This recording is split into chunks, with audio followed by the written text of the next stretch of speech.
coaching at college. Me? Yeah. I thought you was doing something with a school too. What's that? And their squad's stronger. I can't tell only because I don't know everybody.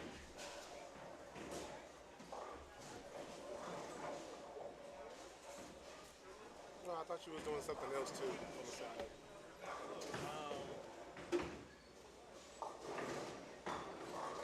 2 minutes, boys. 2 minutes. I do call basketball for a college. Okay, no, I don't think that was it. I didn't know that, but okay, cool. I do stream for the Elite YouTube. That's it. Okay. That's it. So this is really picking up for you. Yes. Yes, it is. I'm trying.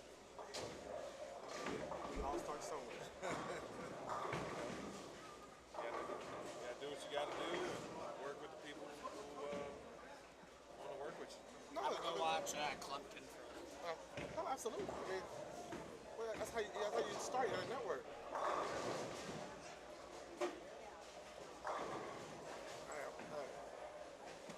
It might not be all the glory, but if it's taking care of you, that's what matters most. Oh, absolutely.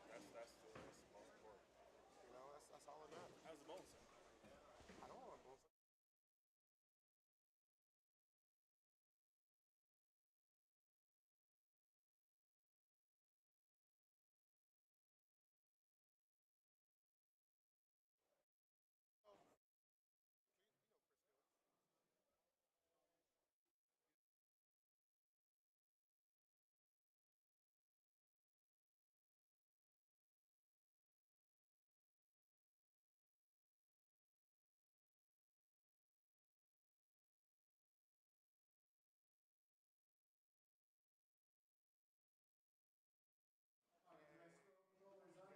If you hold up on your practice, please. Throw one more ball and get back to a full set of pins if necessary. Otherwise, practice time is over.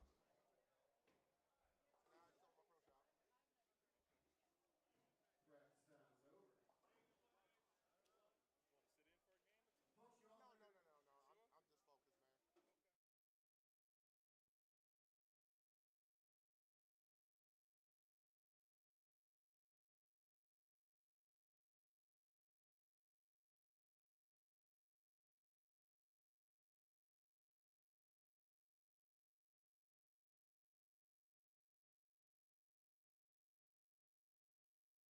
I promise you that Here one. to the desk. Scooter battery.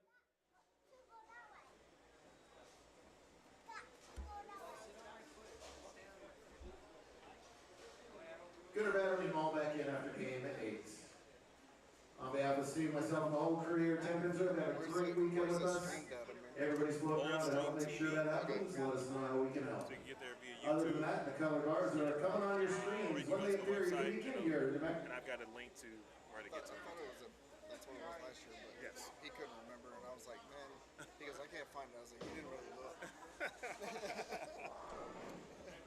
He's not coming up until tomorrow. So Okay. I appreciate the view.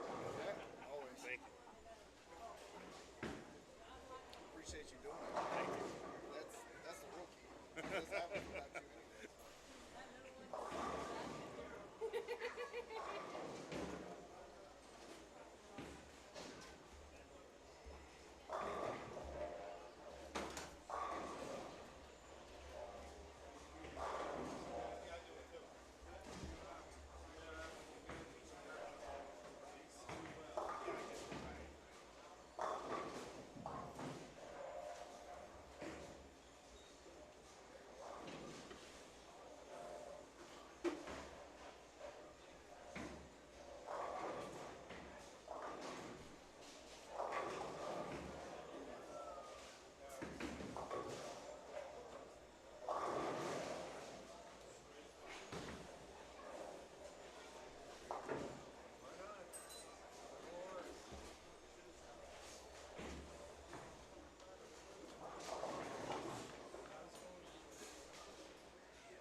Good afternoon. Welcome back, folks.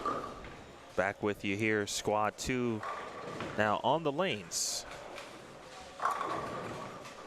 Here at the 18th New Mexico Open. Emil Williams Jr. here with you. We'll get into Squad 1's results here in a sec.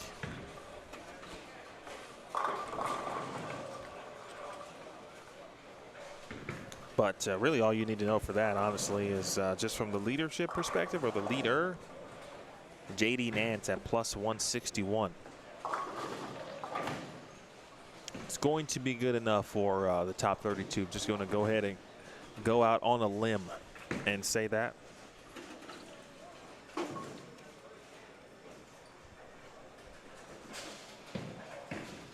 If you watched this morning, you got a good idea of what the lanes and the challenge is going to be this weekend. Definitely tough, very demanding as always, especially on the fresh.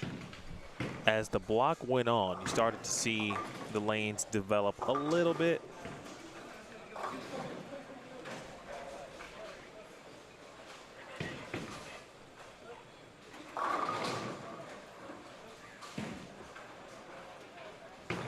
J.D. Nance was, you know, which goes to show just how great, I mean, he really did bowl. Excellent block. Nathaniel Duran finished at minus 37. He was second on that squad. Dominique Mueller finished minus 55, excuse me. John Strong finished at minus 74. And Adrian Hare finished at minus 96 for 8 games. That was your top 5 from Squad 1. Right now we are joined on our featured pairs here, 5 and 6. 5A is William McConnell. 5B is Olin Muniz. 6C is Tim Eichhorn, and 6D is Mike Lee.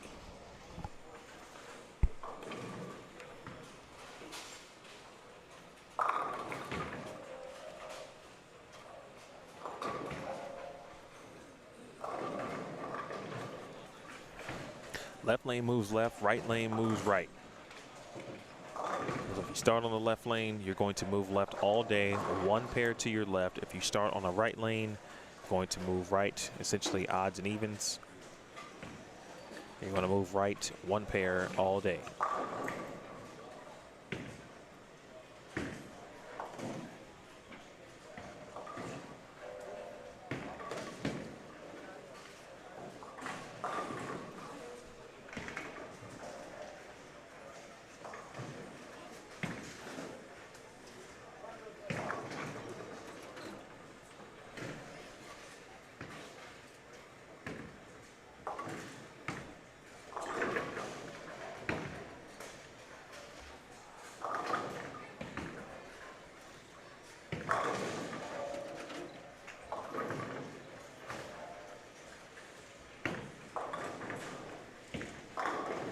No info on the lane pattern. It is a secret, not disclosed. But every year you anticipate something hard, again, difficult. Spare shooting is an extreme premium.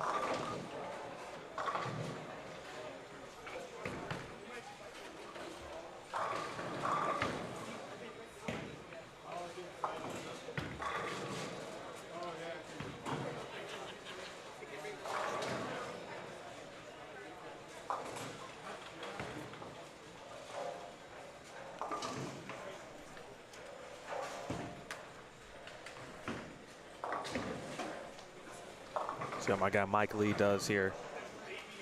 It was fun watching Mike last year in 2021. Saw him yesterday bowling a couple sweepers.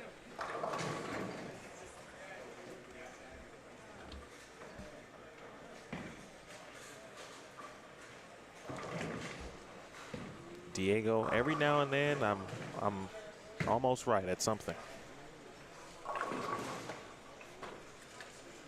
That's just based on experience at the bowling center.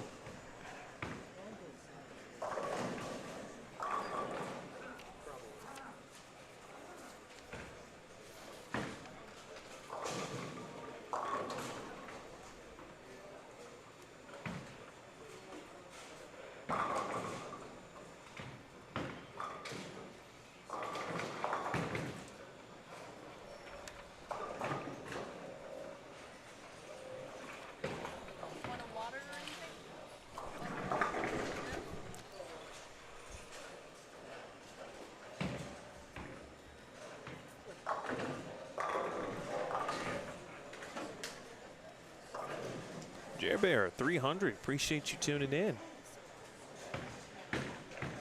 You know, it's always good to be heard. Oh, nice spare attempt there.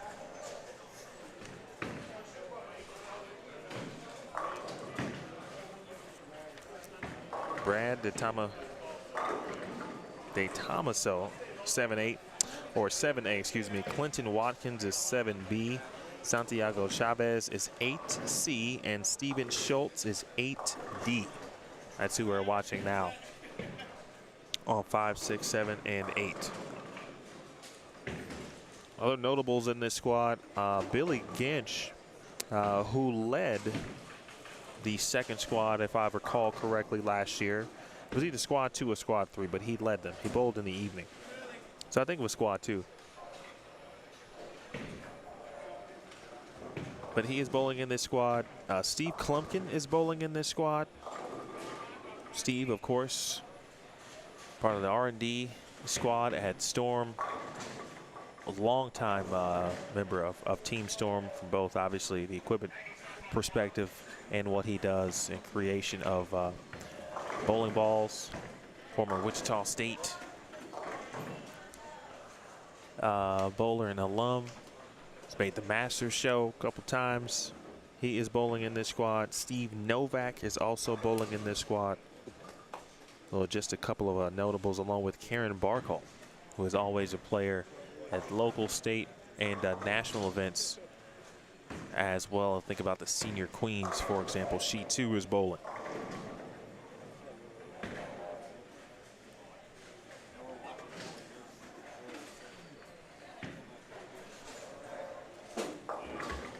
Chad, according to the rules, clean hats may be worn.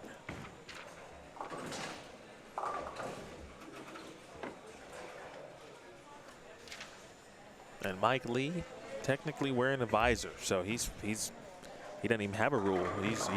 He's found the loophole.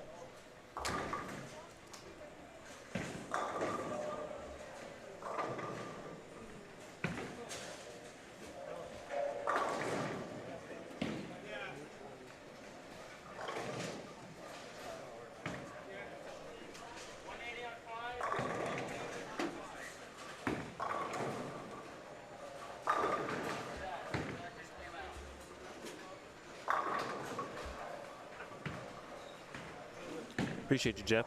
Ezekiel, I don't have a roster by state, but if we go to Tenpins and More on Facebook,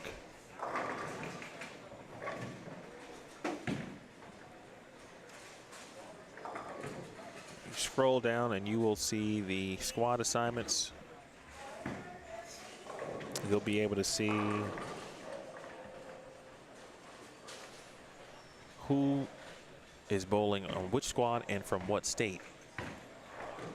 Meanwhile, Tim Eichhorn, double 8 spare 3-bagger. Dale Coffey, by the way, too. He's bowling in this squad as well. I'm going to look at that list, Ezekiel, see if I can help you out. 3-9 for Tim. Let's see. Dale Coffey is from Colorado. He's bowling in this squad. So that's 1.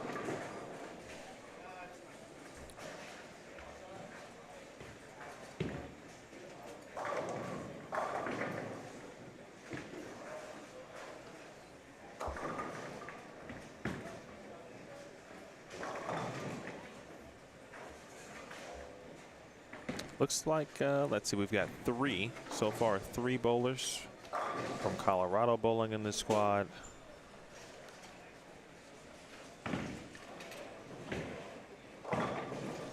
Looks like 3 completely. So Sean Urinda and Tyler McIntyre are from Colorado.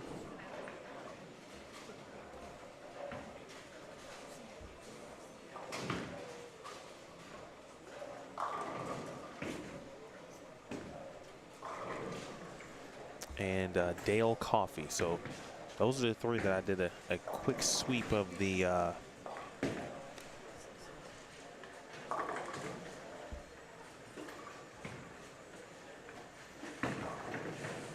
roster here.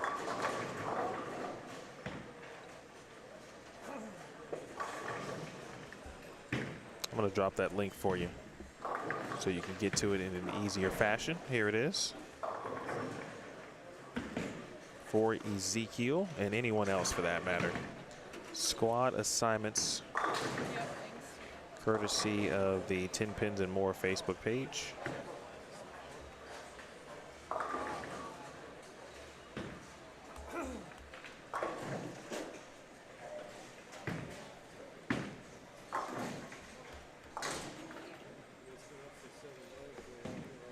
Chad, that's a fair, really fair assessment. But I didn't really see a lot of that, obviously, on the right side of the lane. But I do think it's possible to have that success from the right side of the lane. I think it's possible. You need probably a little bit of help from the rest of the field in terms of where everyone else is going to play on that side of the lane. And obviously it gets tricky when you take that into account.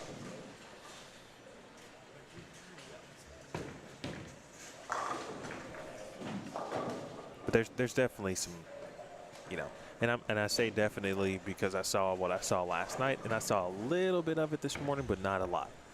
There were not a lot of individuals looking to play outside on the right today, and those who weren't playing 1-2.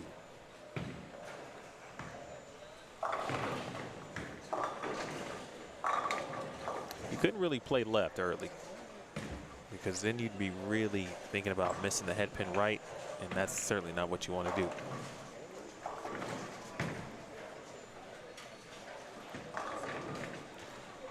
If you got slow ball speed or slower ball speed, that could help you though in this sense.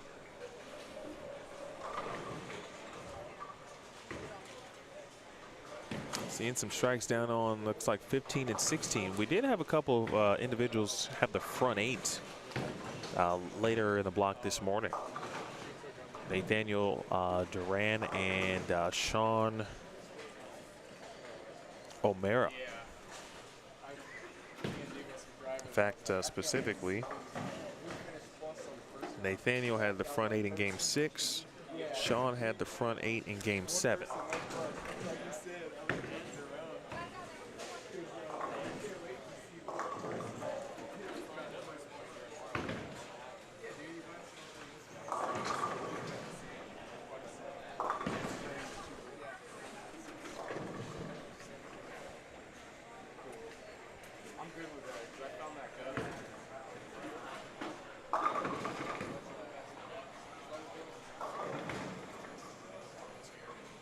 Well, right now Tim has got the look.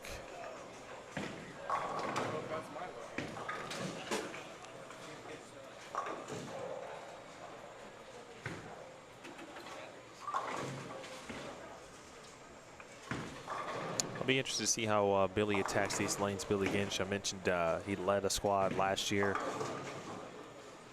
Pretty sure it was squad 2.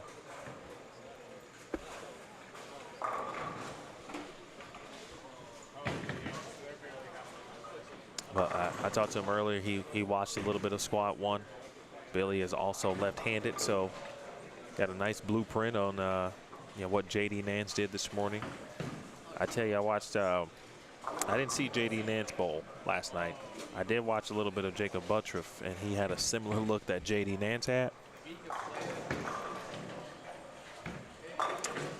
And let's see, Jacob bowls.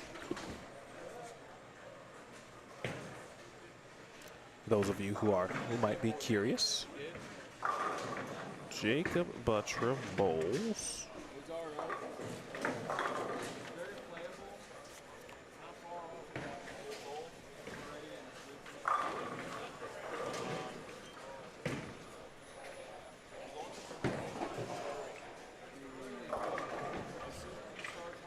Well,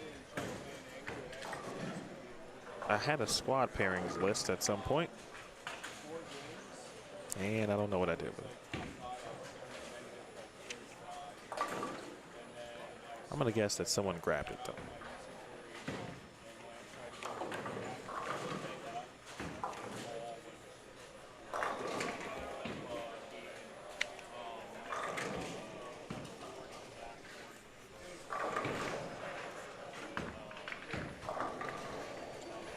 Oh, that's disappointing.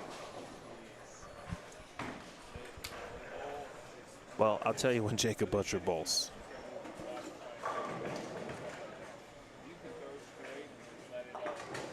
Jacob bowls tomorrow at 7 a.m. Wait, is that right? Yeah, 7 a.m. Holy shnikes. We'll be bowling in the morning.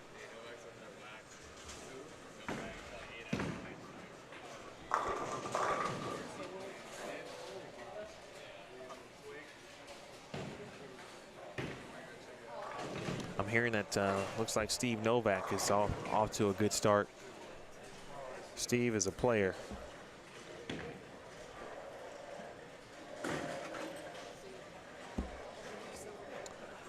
It's actually he who I mentioned had a string of strikes. He's got 8 out of 9. And I heard here in the concourse that he might be playing the gutter. But you got to be playing the gutter if you're right-handed. Steve is starting off 15, which means, let's see, 2, 3, 4. He's going to be on the featured pairs on in games 5 and 6. Might catch him a little bit on 9 and 10 and 11 and 12 a little bit before that. Nice shot. Nice game by Tim Eichhorn, though. 233 to start. Very reminiscent and similar to the way J.D. Nance started his day. J.D. Nance got off to a 248 start this morning in game 1.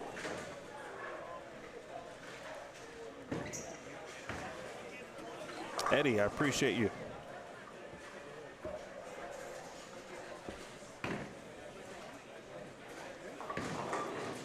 Oh, no doubt, chat. He can play it. Like, he can play the gutter. Like, the as in like the Ohio State. The gutter.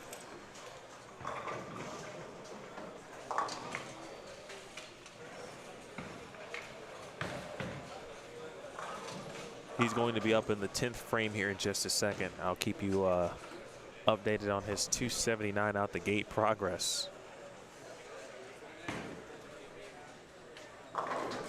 If he goes 8 spare strike, he would have the highest game of the tournament so far, which is 257 at the moment.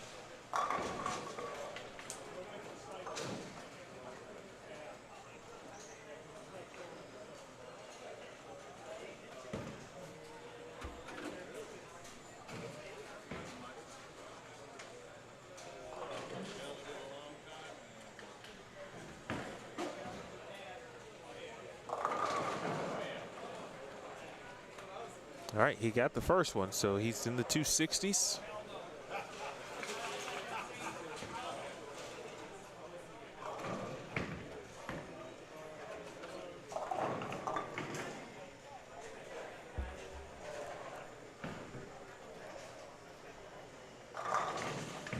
From this angle, I can tell he's near the gutter, certainly, but he's out there. Looks like he's got something with some surface on it, unsure what the piece of equipment is. Entry total, according to Steve Mackey this morning, got up to 196. 196.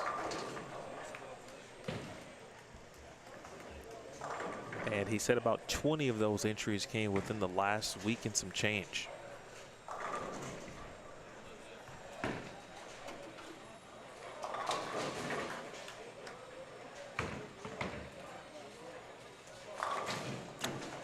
I misspoke earlier too. It doesn't matter now. But he went 7 spare, speaking of Novak, in the 3rd. But he's going to have the high score, high game of the day, and it comes in game 1. Strike to get him to 277.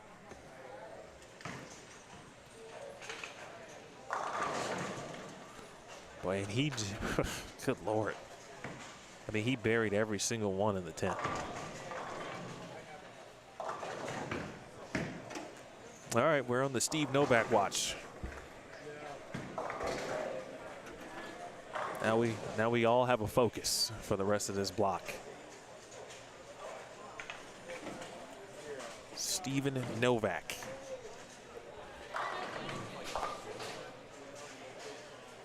Originally from, if my memory is correct, I want to say Oceanside, New York. If I'm right about that, I'm going to really be happy about it. Not to be confused with the Steve Novak who went to Marquette and played basketball professionally. Had notable stops at the Houston Rockets, New York Knicks.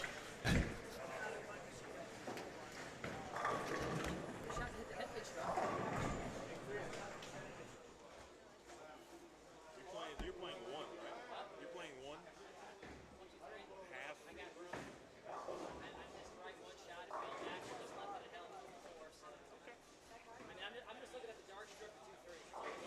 What ball is that? Nice.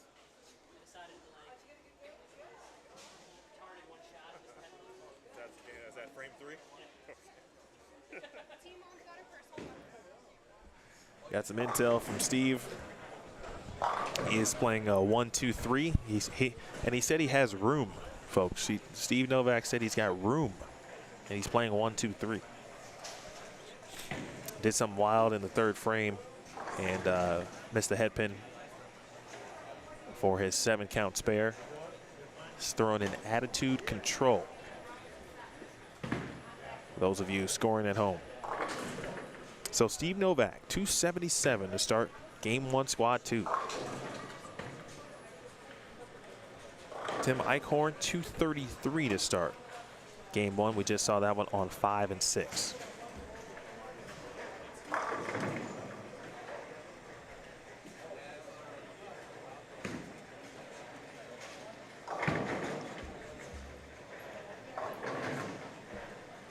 Now living in Louisville, Kentucky.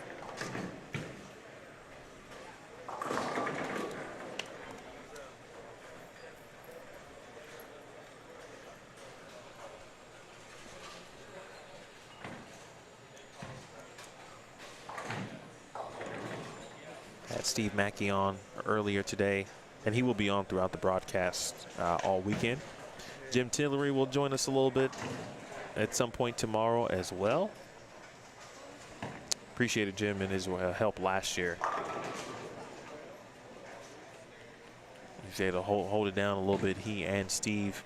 Once we get into match play, those of you who watch the match play portion of a bowling event know it can get a little hectic, especially when you're, trying to produce a show and, you got to go move a camera here, got to go move a camera there. But I will not be worrying about that until probably tomorrow evening, once the bracket is released, get an idea of which pairs will be in use. We were talking about the no like re-entry or desperado type squads in this tournament, but really the substitute for that at this event is the Consolation tournament.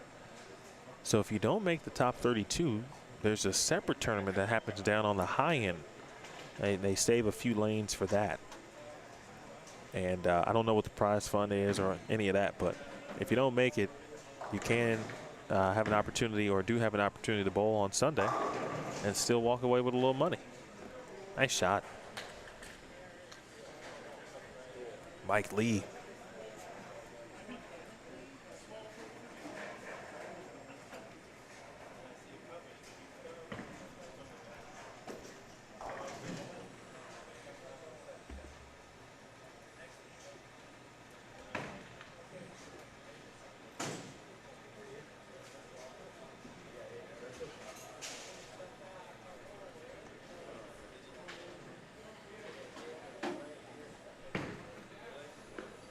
All right, after the 3-bagger, Brad finishes at 167.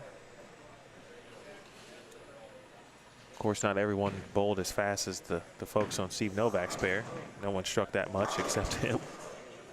So there are a few pairs that are getting done down on the high end that are finishing up. Of course, lane 22 will, oh, sorry, no. We are going from, looks like 5 to 20 this squad. We got 5 through 20 this squad. So lane 20 had to make their way down to 6. And then we are waiting for 7 and 8 to finish up. Lane 7 will head right on over to 5.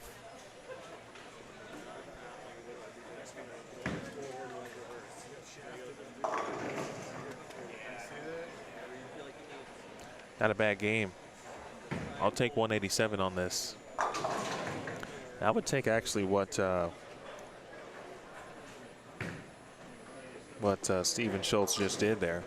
The way he's been playing them. Like, hey. Sorry, Steven Schultz. That wasn't Mike Lee who had that first couple in the 10th frame. That was Steven Schultz. I was looking at the wrong lane. You see everyone trying to play there, or play in that vicinity.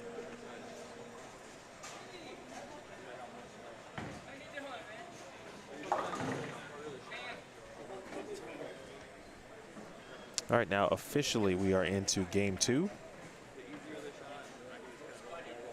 And while we wait, it's a good time to thank our sponsors.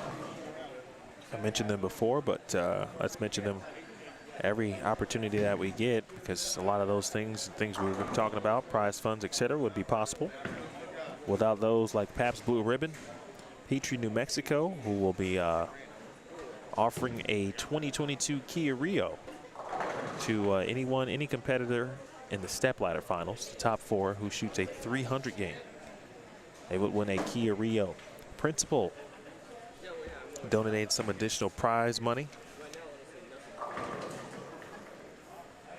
specifically to our Friday squads here. So an extra 350, 250, 150, and a 125 piece for 4th and 5th.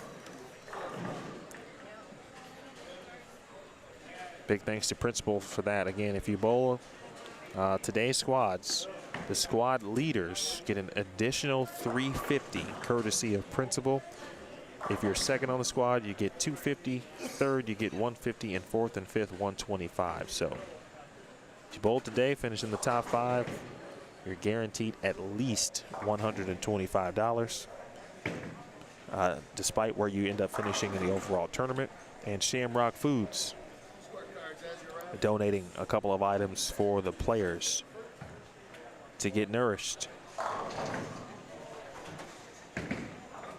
in between games. All right, Tim Eichhorn gets us started. Mike Lee is over on now to 7 and 8.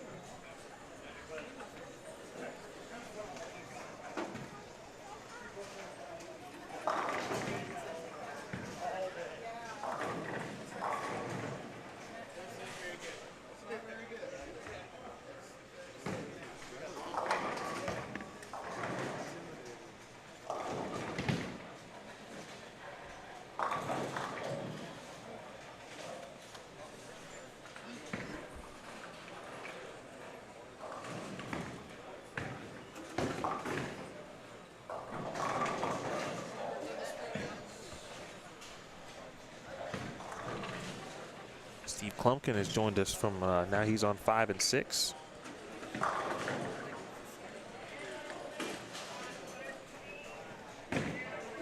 Steve opened up competition on lane 20.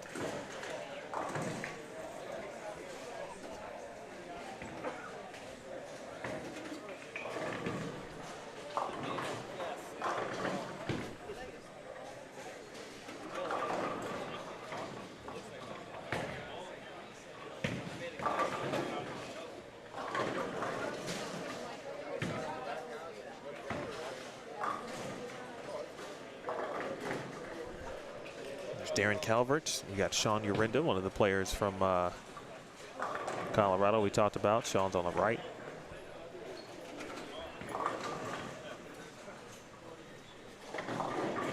But Darren really smooth at the bottom of the swing.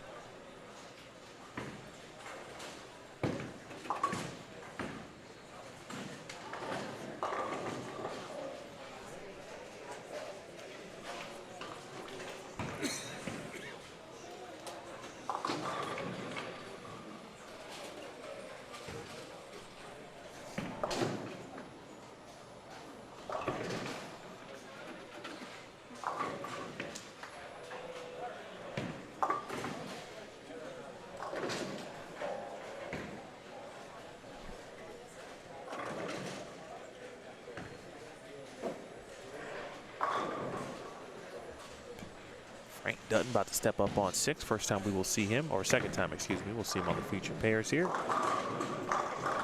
Right corner, maybe a touch left of target down lane. Billy Ginch has moved over to 9 and 10. See a little bit of him on the right side of your screen. Oh, good Lord. 8 shot, second frame. Well, the 8s and 9s are starting to pop up a little bit too frequently here. And it's only game 2 of squad 2.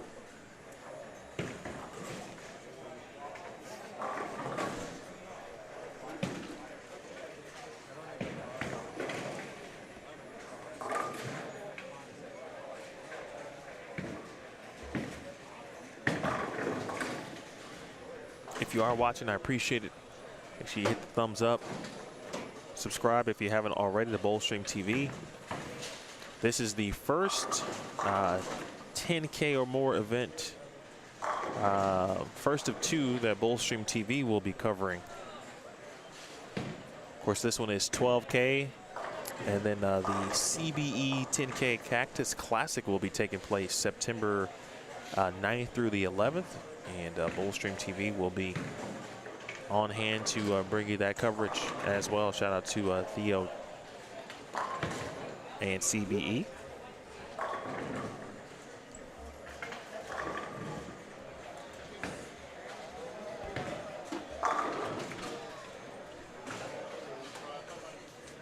You know, Dylan, you know how I do it.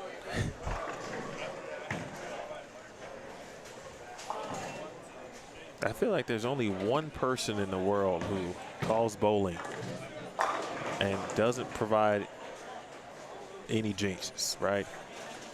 Because Dave Ryan, if you think about it, just in the last, I don't know, what, 5-6 years, Dave has called a lot of 300s on tee. Most notables that come to mind are Francois Lavoie and Dasha Kovalova.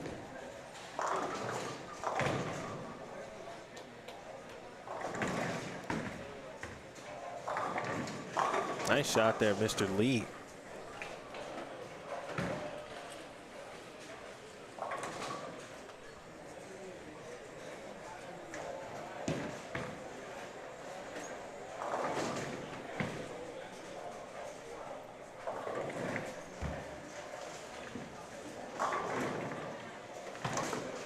I can never call a perfect game in baseball.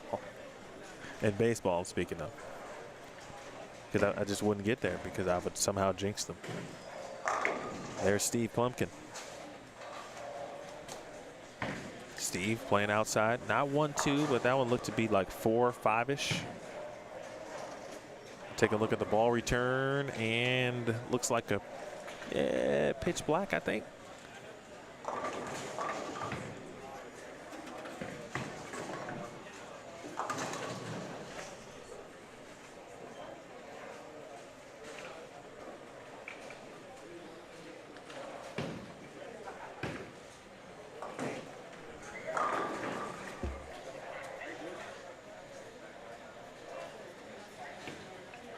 Ball change here for Darren.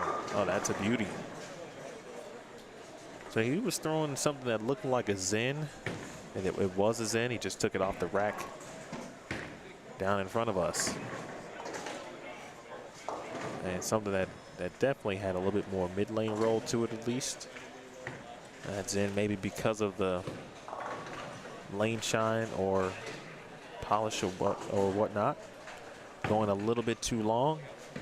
Makes the switch. Ball reads it just a touch earlier, exactly where he needs it to read.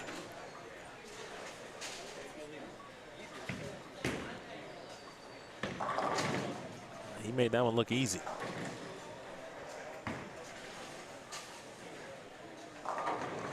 I'm curious though, right? We've been talking about urethane. It's always a popular topic. Well, you know, I guess it depends on who you ask whether it's popular or not. But it's a topic nonetheless, right?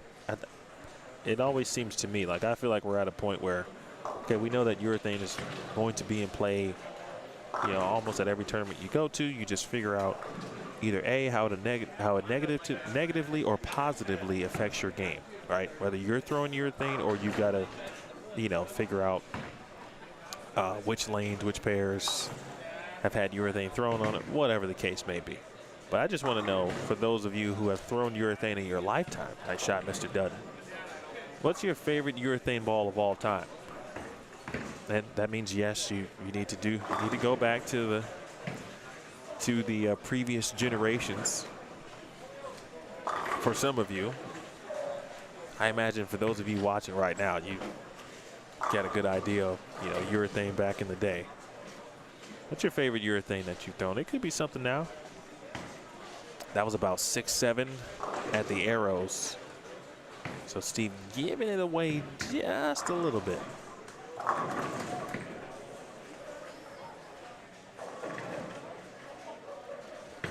Oh, we already got some good ones.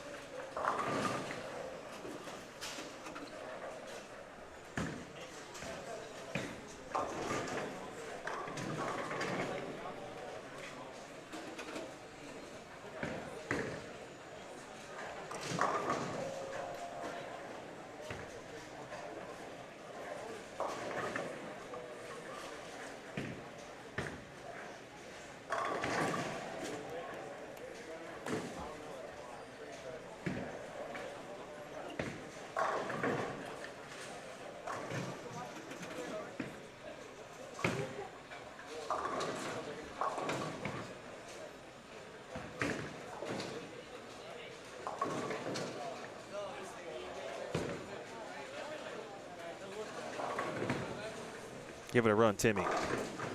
Man, the worst break in bowling. Head pins should not be able to wrap around 7s on washouts or 10 pins on washouts. It just should not be allowed.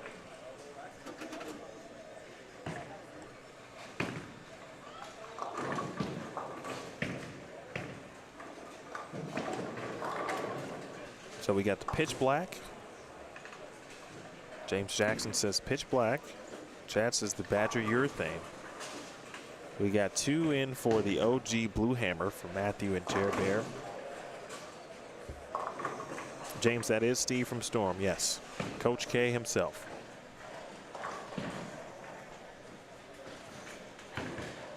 To my knowledge, I don't recall how many years, but he always tries to make sure he bowls this event.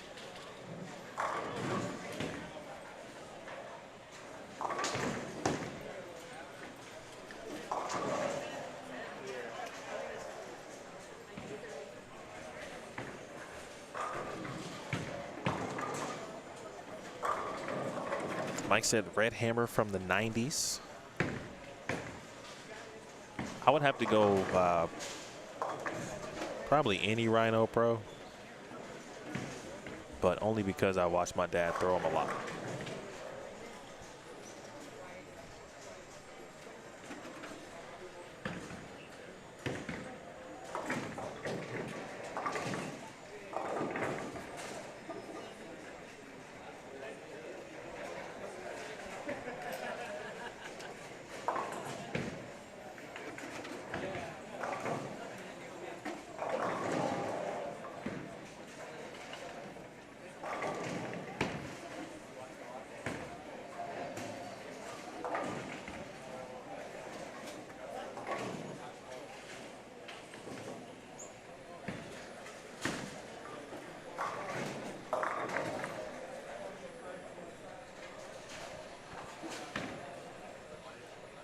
While I put my head down, I did not see Steve miss that single pin.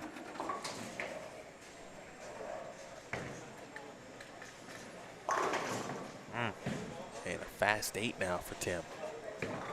8 pin here. Handled.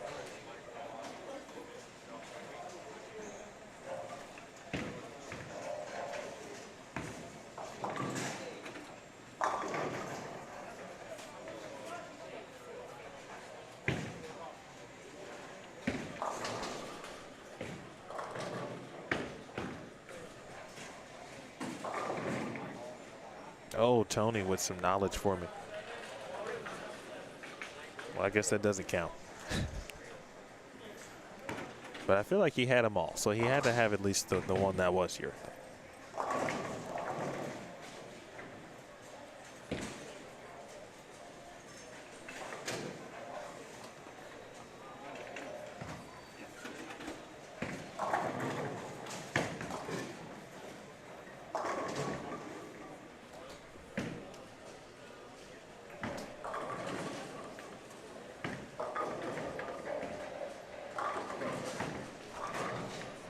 Frank Dutton out there looking pretty solid here through 6 frames.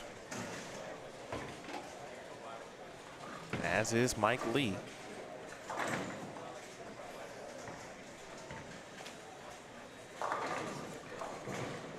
Well, I think last year we were commenting on Mike's attire. Very colorful. I like it. Just gives a different vibe.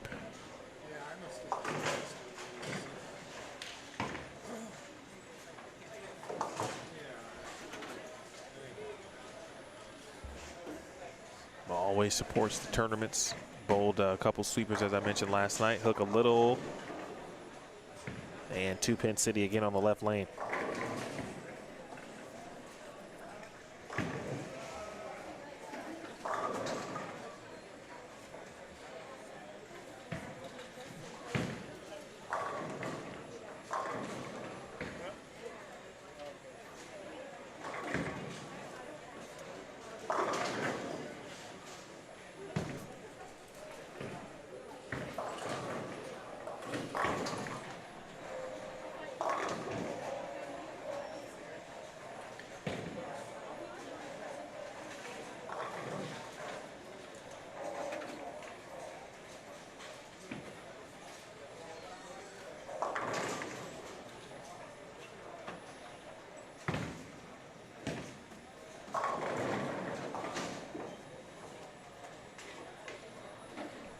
Pretty good assessment too there, Chad. I like that one.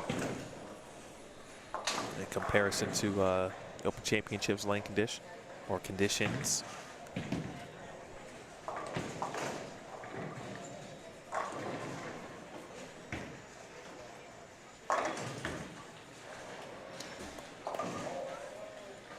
It's one of those you in every event. No, I shouldn't say that. Every event is not like where you got to earn it because of what's on the lanes regarding the lane condition. The level of difficulty, obviously there are tournaments that, put out easier, softer conditions. Just depends on the event. I do think softer conditions and, places in tournaments, I think that's a good thing too. I think you need a good balance. But as the player, obviously you got your own choice. You choose what you want to bowl.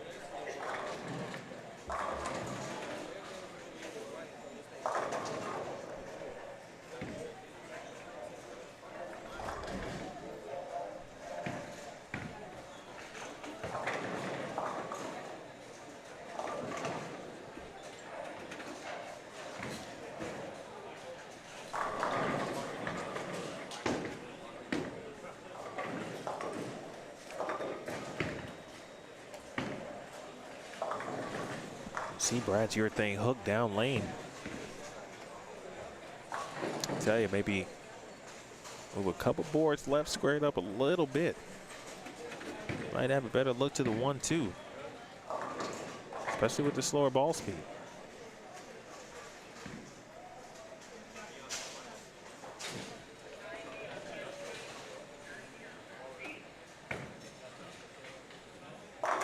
little bit of a different feel from so far from squad 2 to squad 1.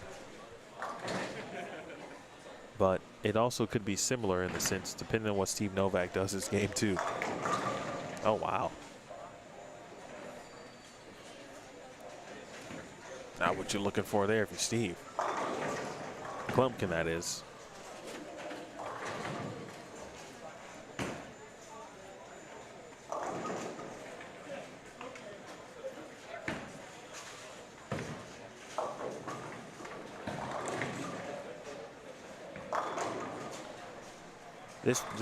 This tournament reminds me of collegiate bowling for me. Bounce it.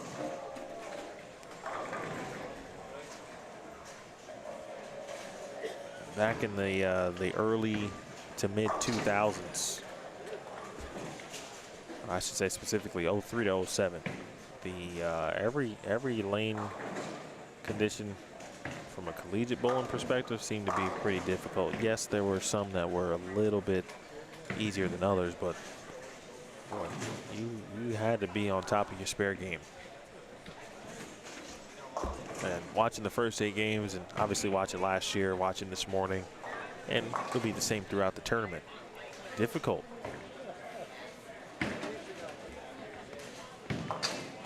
Catch a double, run with it.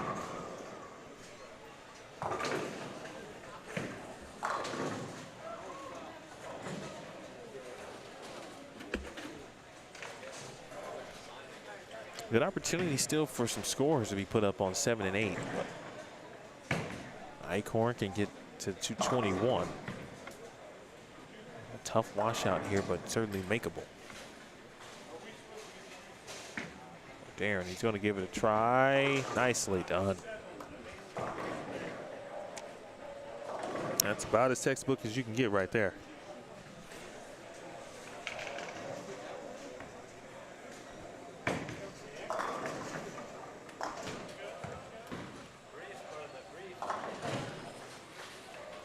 Update on Steve Novak. 3-bagger to start. Spare, spare, double. And he missed the headpin right. Just made the 1-2-4-10. So he can get to 244 this game. And again, Steve is moving left, so we will see Steve.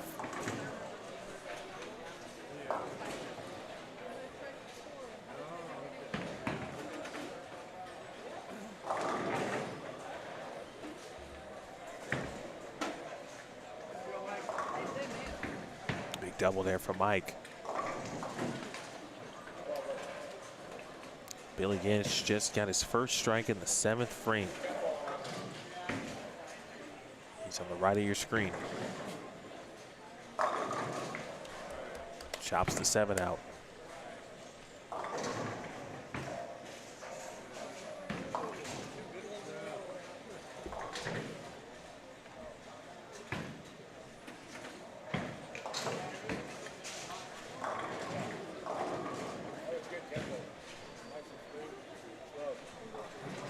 All of a sudden, this right lane has become the minus that 17 on the left, but the right lane, Klumpkin has left a couple of 2-pins, now a 7-pin. Roll, roll, roll, no.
164 there for Darren. Best 10 now can do is get to 197. Had to get some love. His first strike comes in the 9th frame.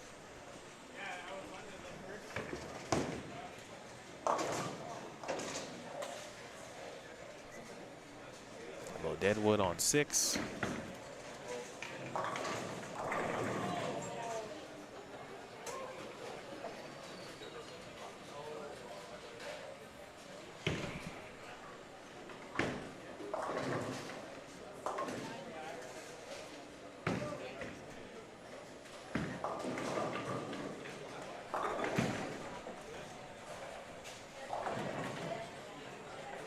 Tenth frame for Urinda, 10th frame for Mike Lee. Oh. All right, just a head pin standing for Lee. Again, if you're just joining us, this is Squad 2.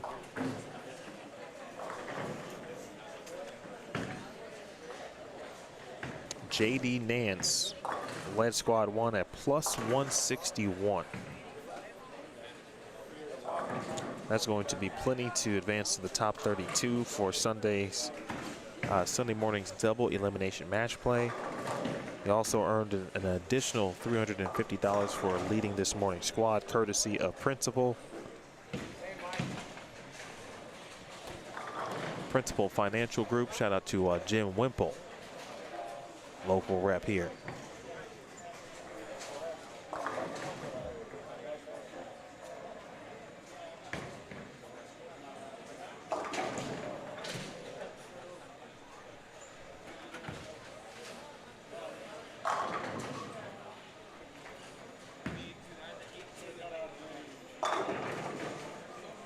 Good fill there for Sean. 151. Mike Lee, 189.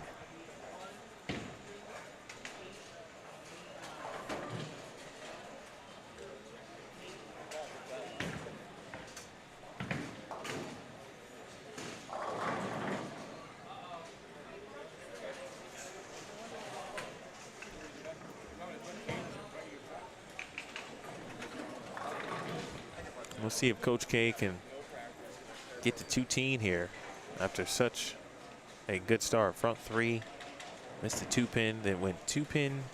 No, I'm sorry, then 8-pin, 2-pin, 7-10, 7-pin. Went strike in the 9th.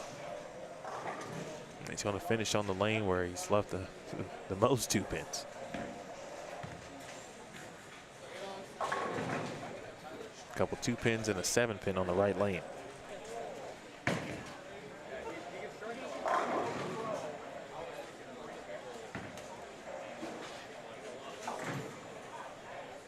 Boy, if Frank can figure out a way to just kind of get his ball to set just like that.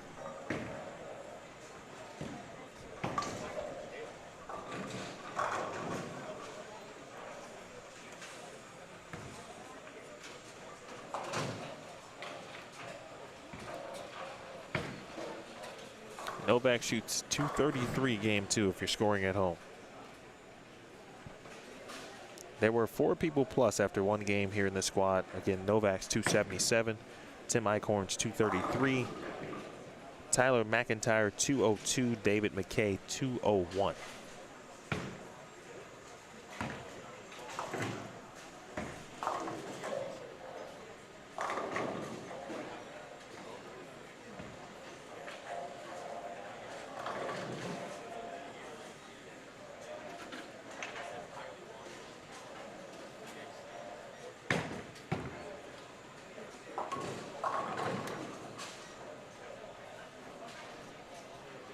.181 for Dutton.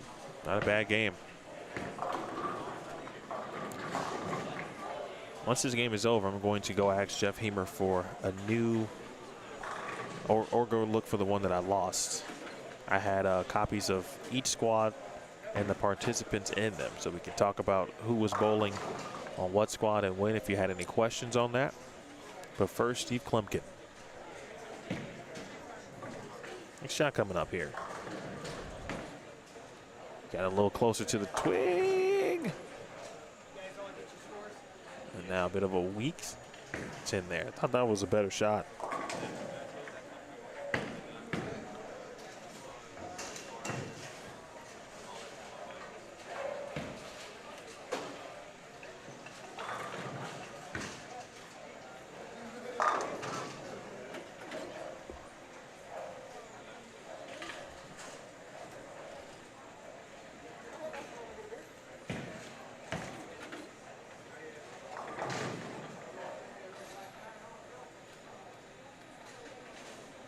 All right, Steve is probably going to go to the bag. What do you guys think he bowls out of the bag here?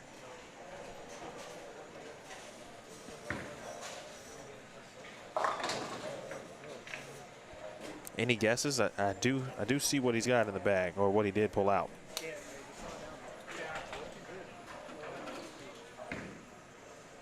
Looks like something that's freshly surfaced.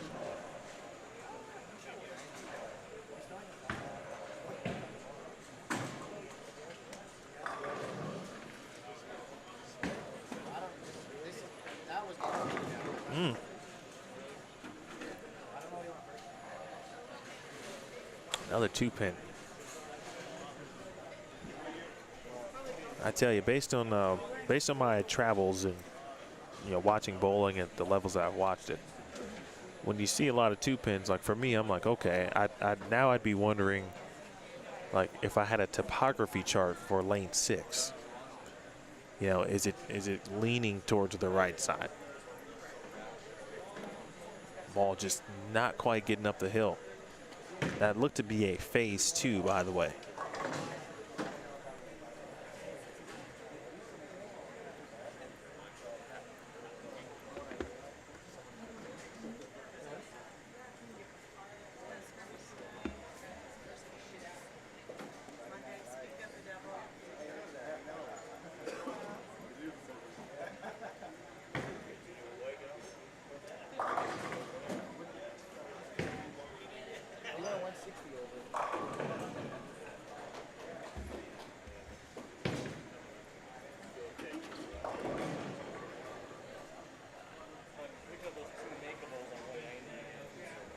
All right, this momentary break in the action before we get to game 3, brought to you by additional sponsors here, the 2022 and 18th annual New Mexico Open, Dominguez Flooring, Lovelace Health System, Realty One of New Mexico, Girardi and More, great dentist Paul Yoder's Pro Shop, just down the way here on the low end of the building here at Tenpins More at Rio Rancho, Janny King, Vallejos, of course, Paps, and Turbo.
Oh, Sean Urenda.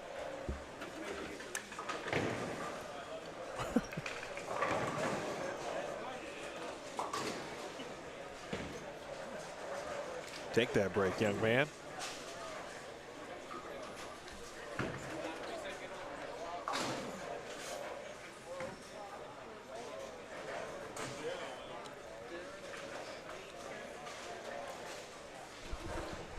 Appreciate you watching. You're watching Squad 2 of the 2022 New Mexico Open. My name is Emil Williams Jr., courtesy of Bullstream TV. Big thanks to Steve Mackey, Jeff Hemer, Mike Miller, Steve and Dana Miller-Mackey. Appreciate them inviting and having Bullstream TV back. Live stream provider of this wonderful event. Squad 1 already in the books. JD Nance, the leader at plus 161. That score is definitely going to advance to the top 32. Will any other scores from this morning's squad advance? There were a few that certainly have a chance. They need probably a little bit of help. Karen Barkle now joining us, along with David Martinez on 5 and 6.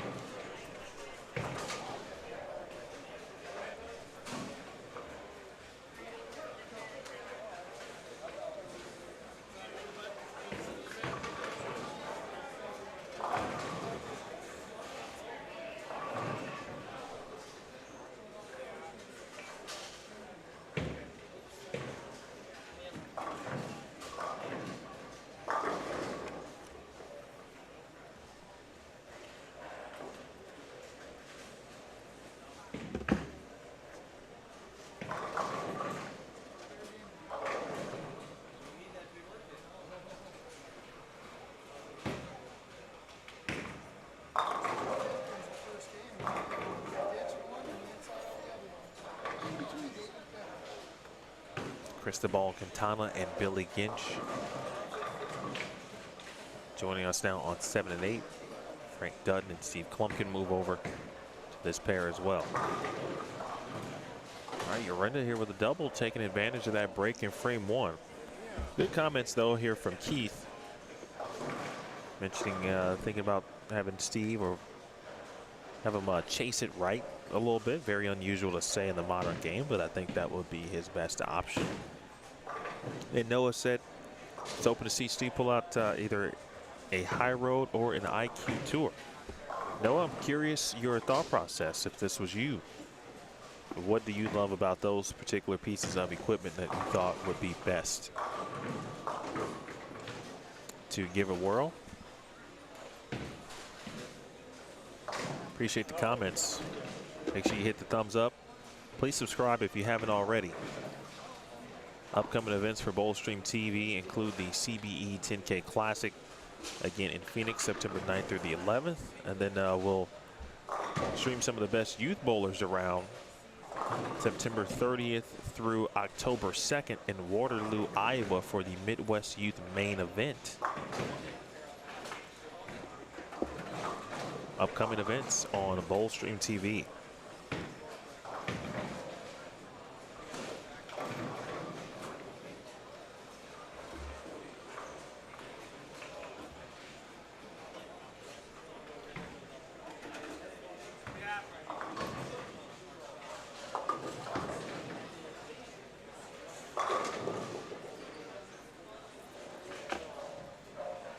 Little delay as we see here on 7 and 8, specifically lane 7. Trying to get fixed and handled. Lane issues happen obviously from time to time. It's just a part of what happens.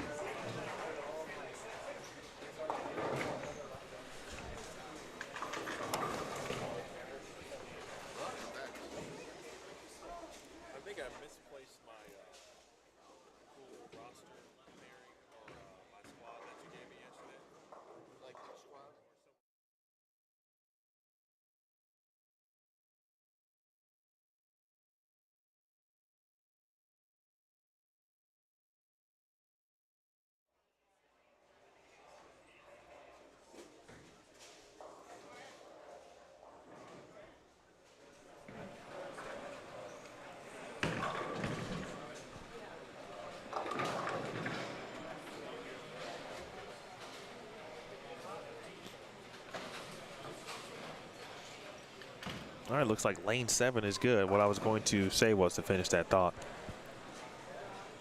You always hope it's not on the live stream pair. Nice shot by Klumpkin.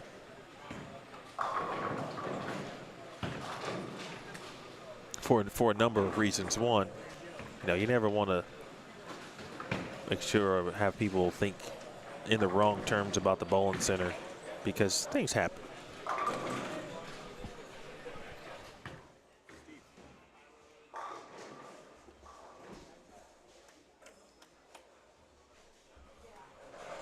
And then 2, of course, you never want a pair that you're streaming to go down, right? Especially in mid-block. Then you have to figure out, okay, well, we got one pair. Maybe, of course, you got another camera somewhere that you move and try to make sure people can see what they need to see. A shout out to Jason and everyone else in the back handling business on the machines.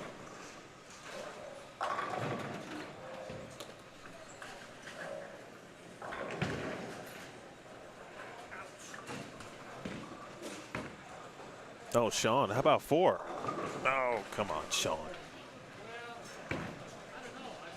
Nice start there from both Sean and Darren. I have to imagine, though, in this tournament, especially when it's tough, right? You're crossing with the same person every game, so you can kind of get either A, a good idea, especially if they're having success on what to do. B, if you're bowling well, you can kind of work off one another a little bit. Klumpkin, push. All right, 3-6-10 there for Steve. You just got to knock the pin over. No one said or gave an instruction manual on how to do it. You just got to get it done. Inch for an early double. Bang. Cool story. Billy's parents are here. See, by chance, they were coming to Santa Fe. And of course, it worked out that they are around the area when Billy is bowling the tournament, so he gets to bowl in front of his parents. And he's a full-grown adult. He's got 2 kids of his own. You know, I'm sure at this point, parents don't get to see him that often be able to bowl anymore, so it's pretty cool. Chris and Tim, excellent people. I had a chance to talk with him prior to the start of this squad. Shell Carey? Yes, I'm always. I actually mentioned that to Billy, or no, Matt mentioned it once to me. And then when I talked to Billy for his Volunteer of the Year award, I briefly mentioned that a little bit. And then I think the event that we were discussing was already handled. Of course, Storm, a big sponsor of what Billy Gaston does up there, the Mid-Atlantic Youth Tour. I said, hey, I love Storm too. No quarrels from me, Billy. Something happens in the future, you need some help.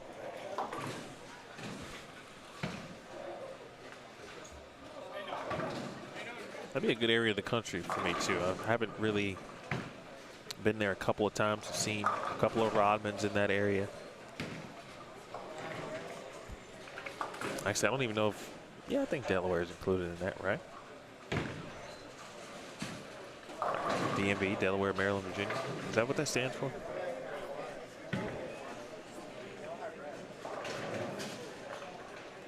Oh, good stuff, Noah. Oh, you're right. You're right, I met Scott, right? You introduced me to him at Junior Gold. Good stuff there from Noah. I like to hear the reasonings. Noah was very specific about the 2 pieces of equipment. So if you're that specific, that means you've got a game plan. Nice washout conversion to the right. Ginch, can he get 3 in a row? That's got to push a lot. Cross is over. Got that one early.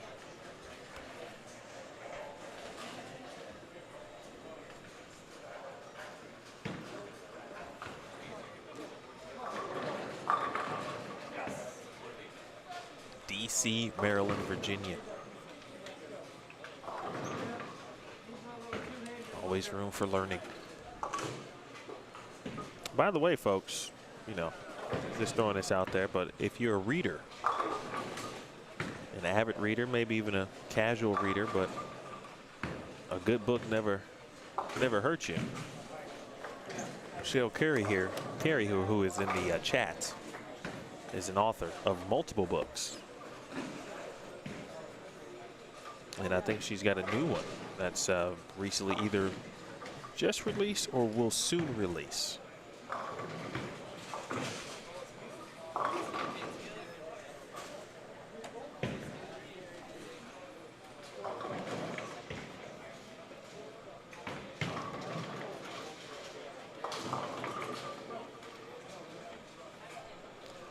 Well, I'm a little surprised that that ball did not hook there from Cristobal.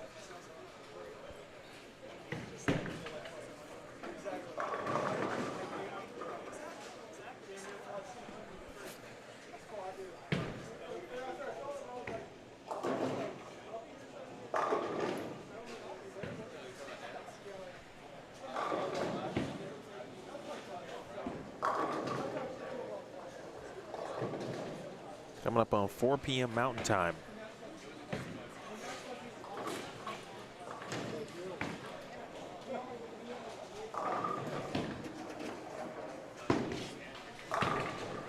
This is game 3 of 8, squad 2. This is the second and final squad of today. We will have 3 squads starting tomorrow, and I tell you what, if you're a fan of fireworks, and there could be some fireworks and some pins exploding tomorrow. You got some really good players and some squads bowling tomorrow. You definitely want to be tuning in. We start bright and early at 7 a.m. Mountain Time. Someone call me. Give me a wake-up call.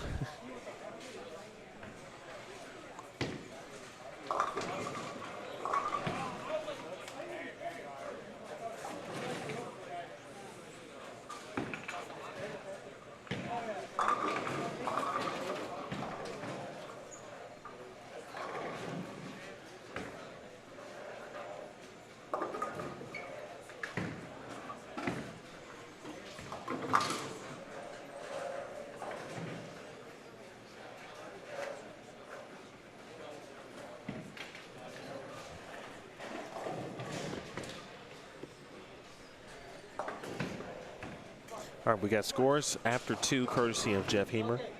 And, of course, Novak, Steve Novak plus 110 after 2 games.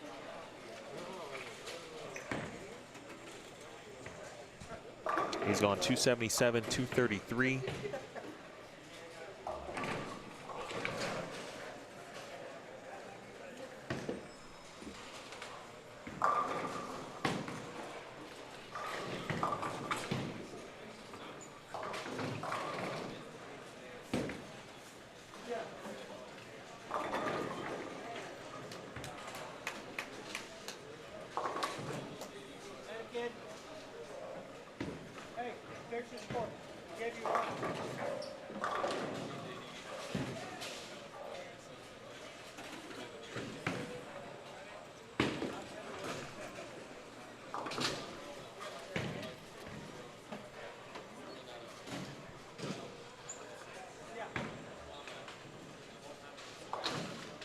Double there for Barclays. You just saw him 5 and 6.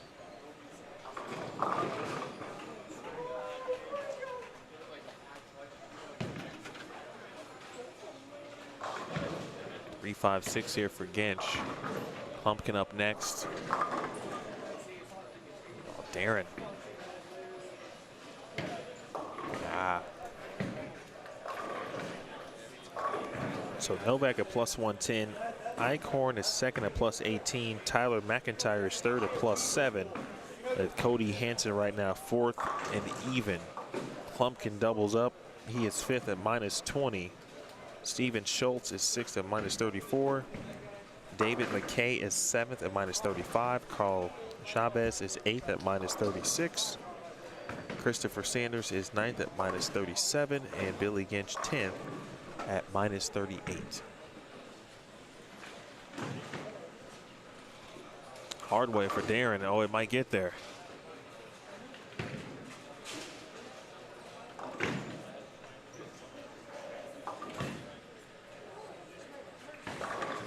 Darren and Sean here will be making the walk down to 20, or I'm sorry, lane 19 for game 4. They'll be making the walk. It's like walking the plank. Rose City Robbins, that is correct. I only have a squad 2 standings.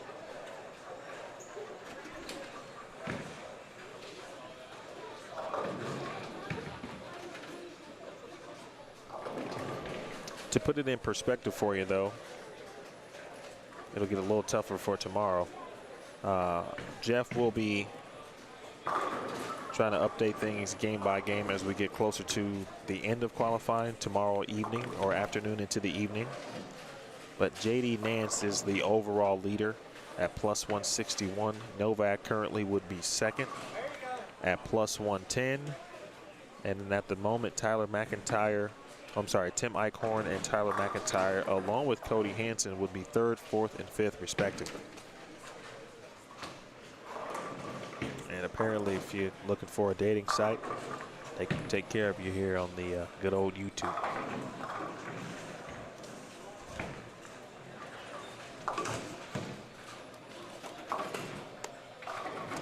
Pace has slowed for Steve Novak a little bit.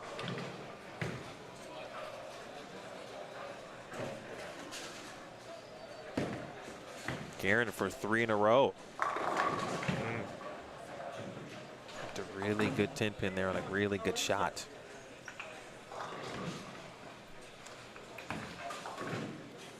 It's got to push.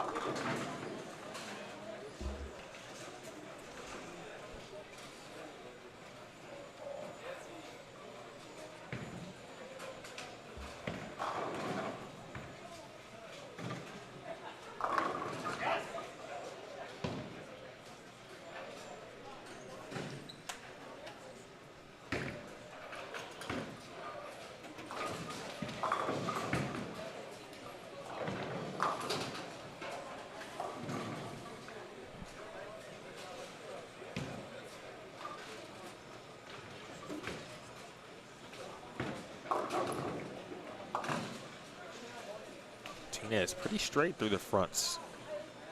Good firm ball speed.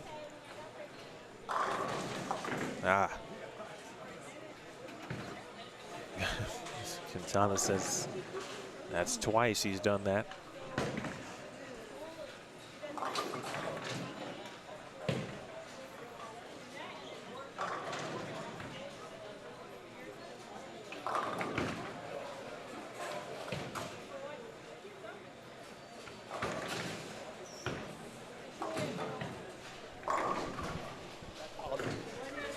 Join you in just about 5 minutes. Let me change. Jim Tillery is going to come hang out for a little bit.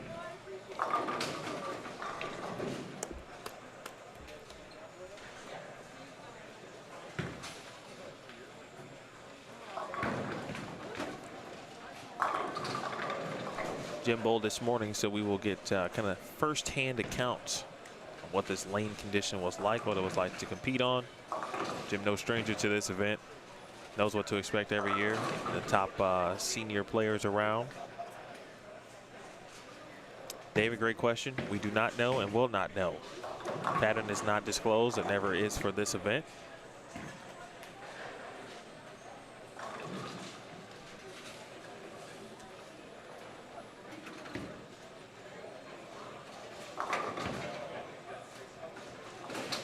I will say it's not the hardest pattern I've ever seen, but it's one of those patterns to me where if you start feeling a little too confident, if this makes sense, you can lose focus because you feel like, okay, like it's not that difficult. Maybe I was expecting a little something more difficult, and as soon as you say that, that's when it gets extremely difficult.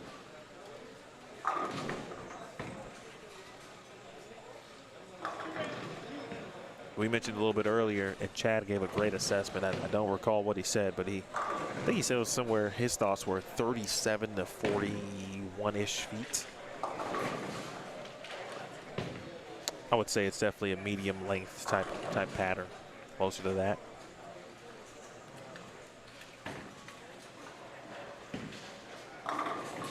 Come on, 7-pin.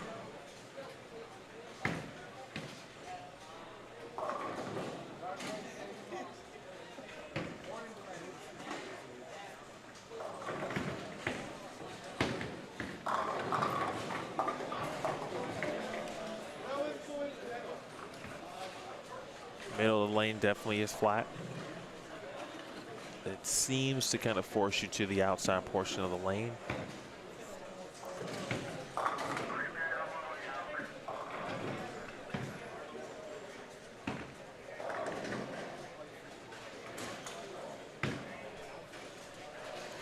Rose City, you know,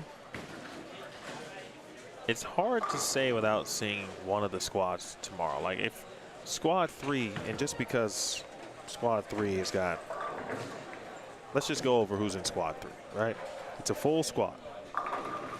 So these are just names that I know of or have seen both. And there could be players I'm leaving out, and it's just because I don't know who they are.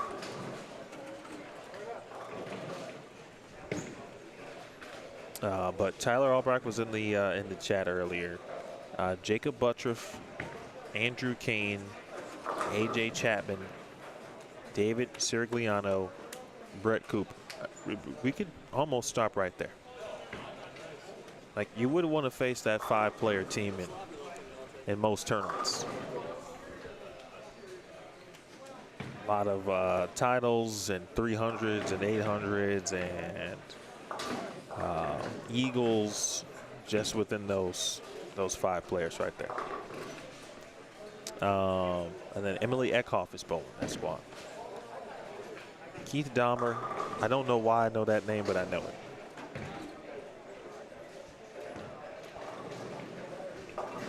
it. Chris Clerk is bowling that squad. Chris Kelso is bowling that squad. Stephen Kurtz is bowling that squad. Anthony and Sean Lavery Spar bowling tomorrow morning. Jake Peters is bowling tomorrow morning. Ed Smaglik is bowling tomorrow morning. Richie Teese is bowling tomorrow morning. Ari Wilson, Matt Zweig is bowling tomorrow morning. My man Eddie Joe Torres is bowling tomorrow morning. I mean, like 7 a.m. is going to be like this might be the most exciting 7 a.m. squad in the history of 7 a.m. squads. Thank you, Jared Bear. I knew I heard the name Keith Dahmer before.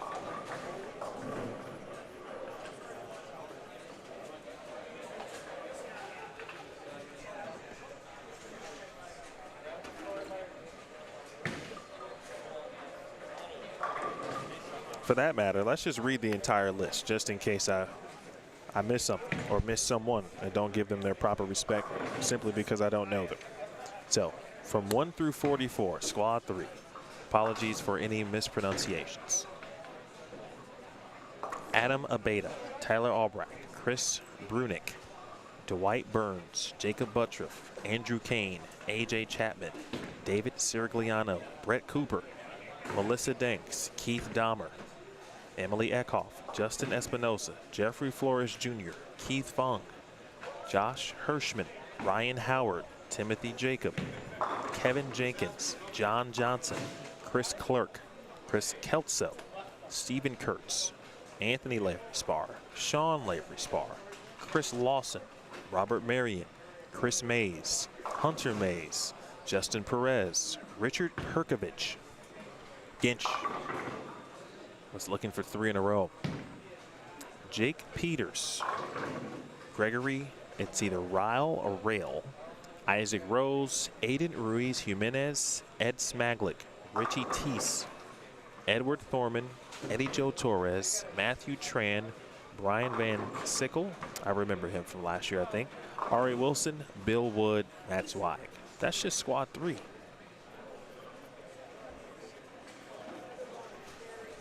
Wow. So, having said all that, Rose City Robbins, to answer your original question, I'm just going to say that I'm thinking like minus 25 might get you there.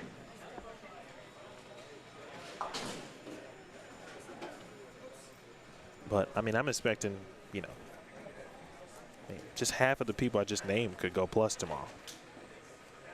And all of a sudden that number is going to be much different.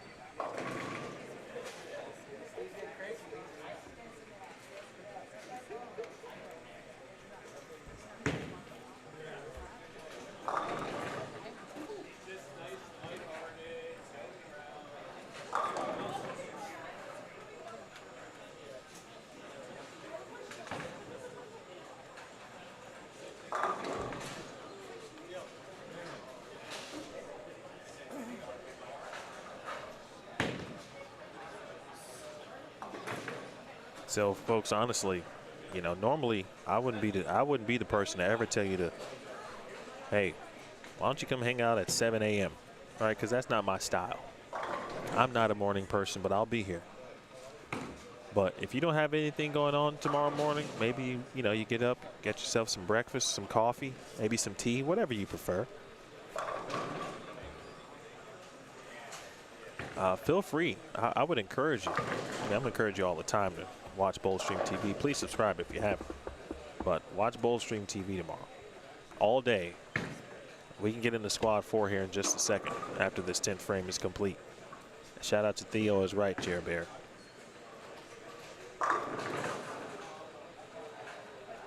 It's starting to come back to me regarding Keith Dahmer. I might go back and watch just so I can refresh my memory all the way. All right, Billy can get to 198.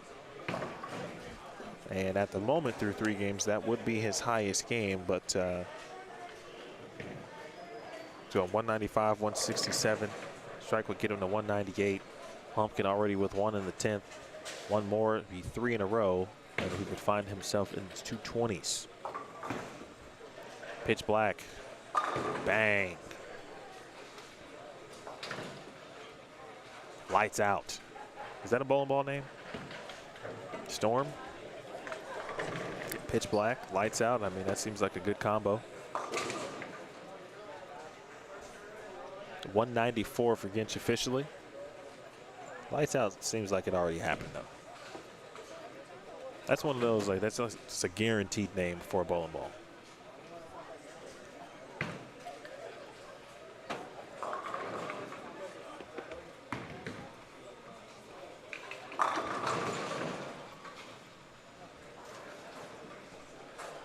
So I think Steve threw a second, maybe he did.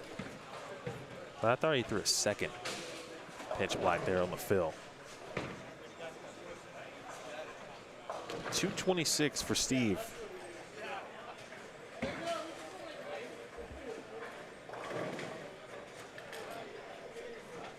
Nice stuff. That's nice stuff there, Theo.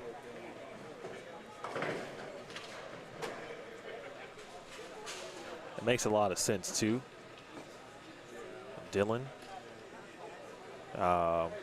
Cortez, and Matt.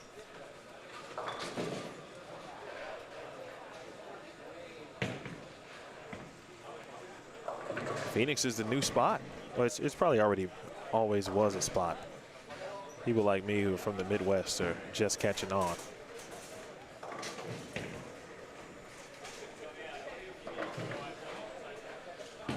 There's my guy, Dale Coffey. I remember him because he's got the greatest pro shop name of all time.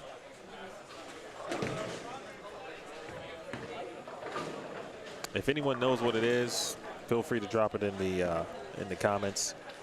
I cannot give you anything. I don't have any giveaway items yet, but I'm working on that for the future.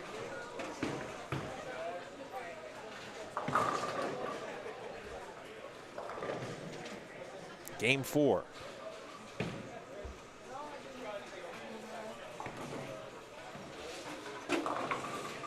Steve Novak now on 9 and 10.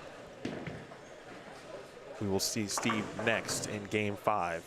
Your squad 2 lead at the moment. Pat, you win.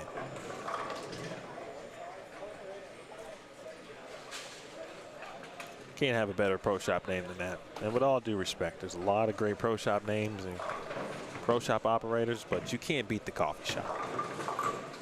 That's like a top 5 all-time pro shop name.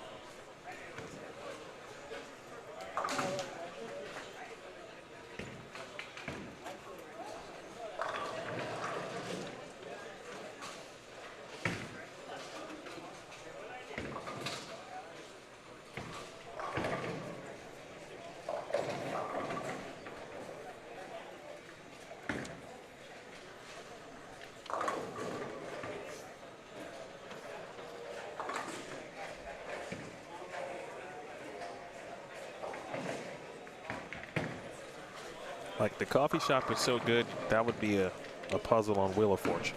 That's how good that name is.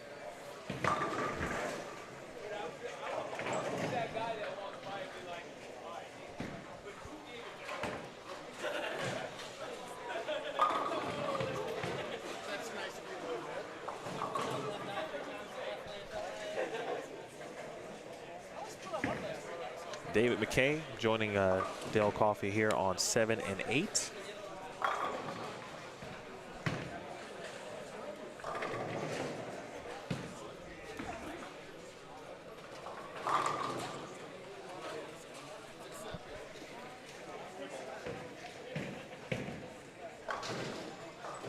Cody Hansen now bowling with Billy Ginch and Cristobal Quintana. Hey, buddy.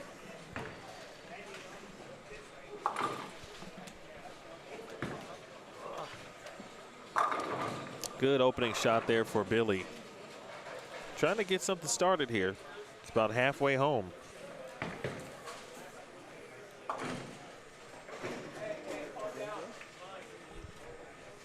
About halfway home. We are now in game 4. Game 3 obviously just wrapping up if you are just joining us. Can you hear me? And now for the first time, we get a chance to hear from Jim Tillery. How about now? I can hear you. Is that pretty good? Give it a little push toward the old mouth there. How about now? That works for me. Can you hear me? Can't hear you. You can't hear me at all? Oh, good Lord. Thought we had that figured out. Yes. Okay. The old shortage in the Nope. no.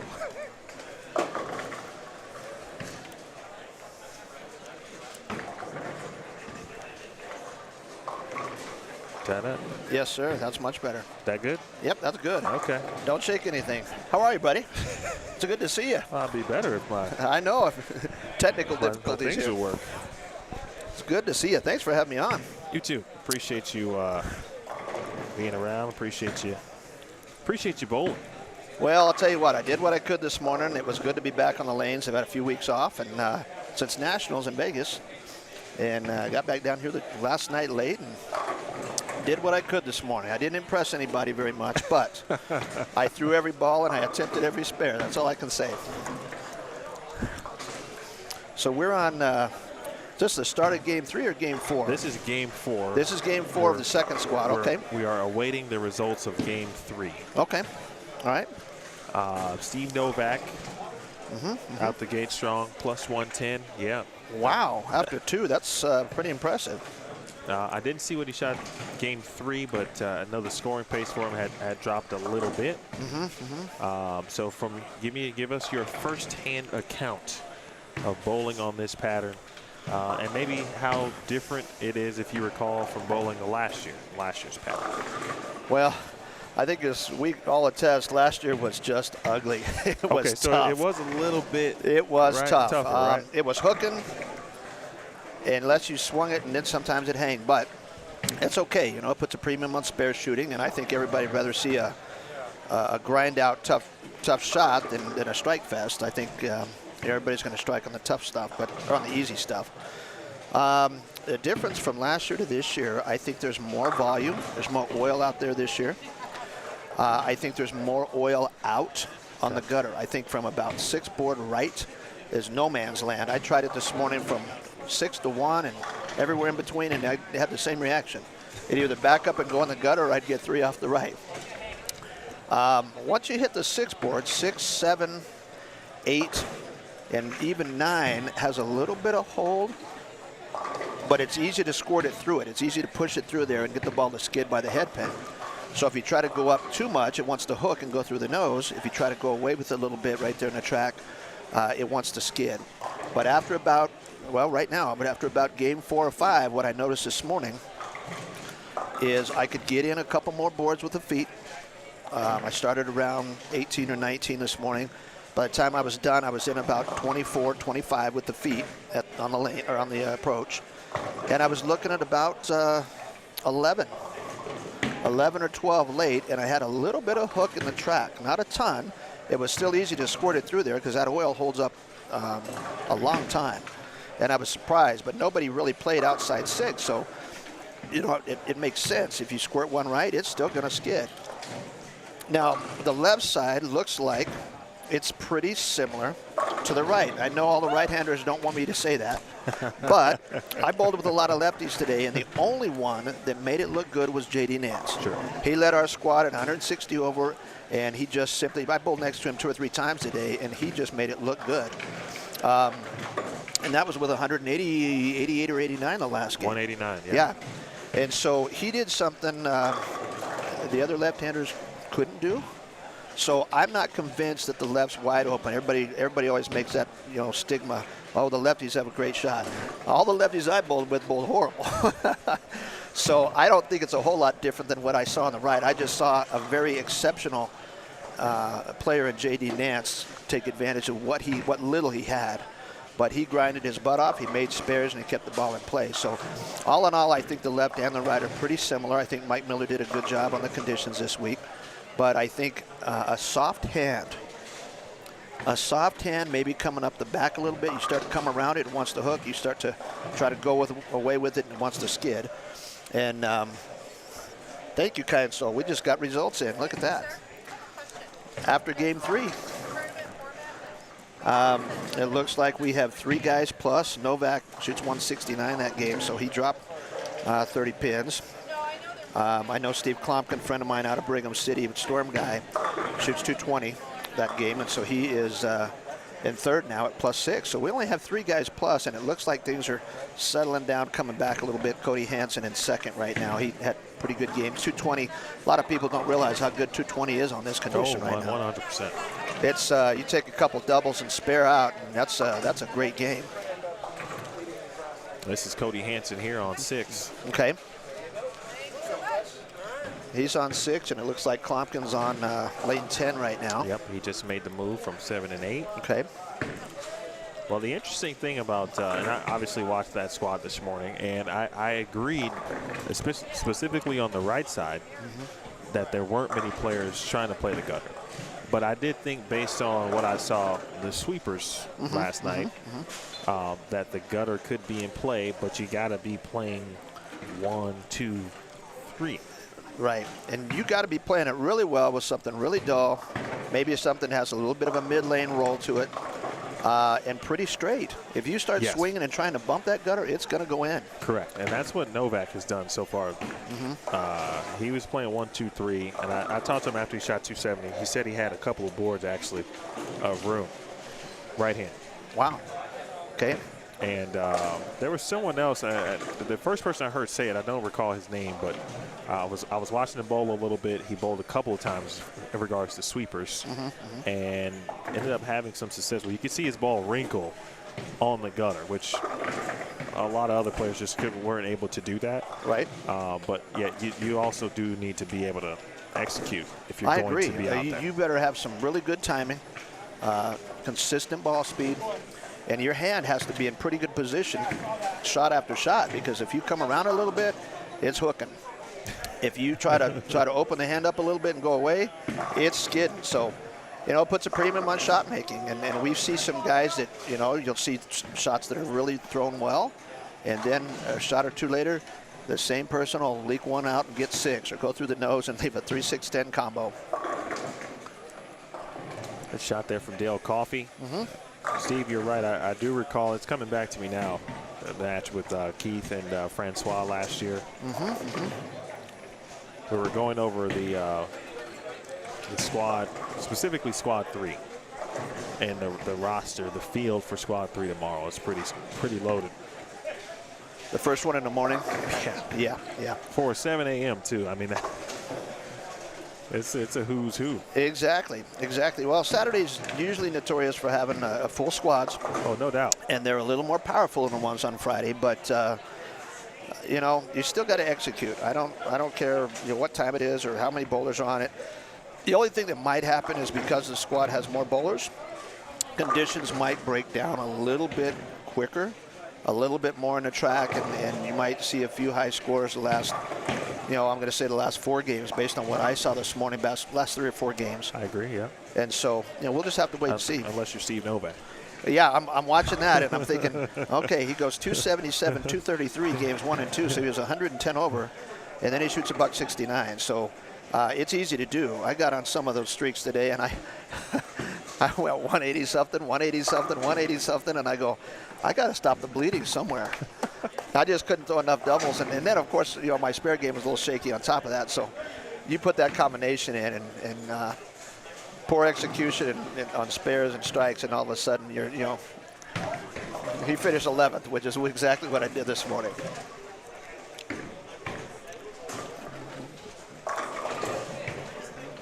In the booth with Jim Tillery. How long have you lived in this area? Oh gosh, what's funny is my mom and dad live about half an hour east of here, out in a little town called Moriarty, and so I kind of grew up out here, and then went to Kansas to bowl in college, and came back, and I taught at Rio Rancho High School when it was built, and then transferred over to Cleveland High School when it was built, and coached there, and spent a lot of years teaching juniors and seniors advanced psychology, and had a great time. I retired a few years ago thinking I was done teaching.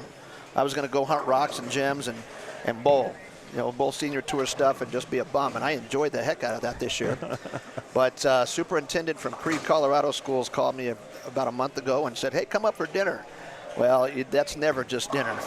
So there was a school job opening there, and he offered it to me, and I had a week to think about it, and so I confirmed the other day. So I'm going to head back up there on Sunday. I'd like to sit in on a show with you, but I may end up having to bypass the darn finals this year just to get back up to Colorado so I can start with school kids on Monday. How about that? So it'll be fun.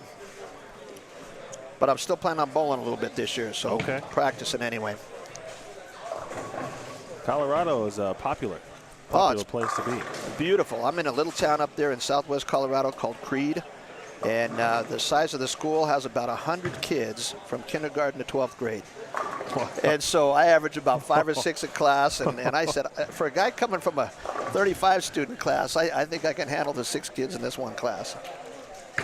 Yeah, I'm used to the 35, 30 student classes myself. Yep. Growing up in Chicago, there were no small class sizes. No. Yeah, everybody's, it's a free-for-all in those kind of schools.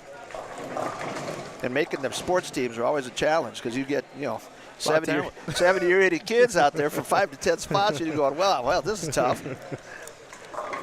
Yeah, we have a little bit of that similarity here at Rio Rancho and Cleveland High School, the 2 biggest schools in the state here in New Mexico. And I know we've had 80 to 100 kids come out for the high school bowling programs once in a while. And that's bowling. Wow. That doesn't count football and track. And we got 120 kids out there in those sports. That's impressive for bowling. Oh yeah, heck yeah.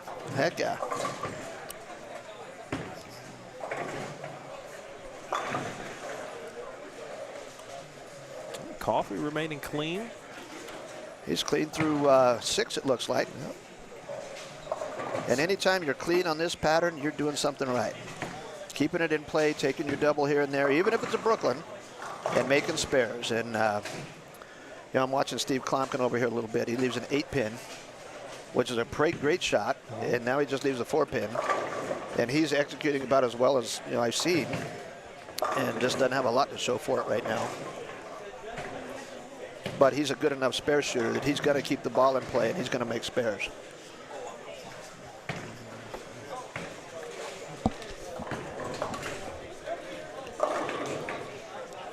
Billy Ginch on the strike. I know Billy bowled good last year and made the finals here. He's a Inglewood, Colorado boy, and his family owns Arapahoe Bowl up there. So Billy bowls out of there, and I bowled against him many times, and he just threw a pretty good shot right there. His parents are here. They're here? Yeah, they're right there. Oh, be darned. Yep. I didn't realize. I was sitting right next to him. Didn't even realize Yes, that. you are. know, Vernon is. Mom and Dad right there. Yeah. Ran the bowling center a long time when we bowled the PBA regional tour stop up there in the Southwest. I always enjoyed going to that house. It was fun.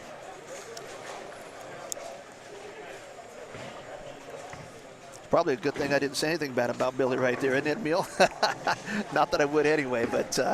Well, I told him earlier I'm not going to say anything bad about you. Yeah, no, I wouldn't do that to these guys anyway. Oh, Novak coming hard off a double.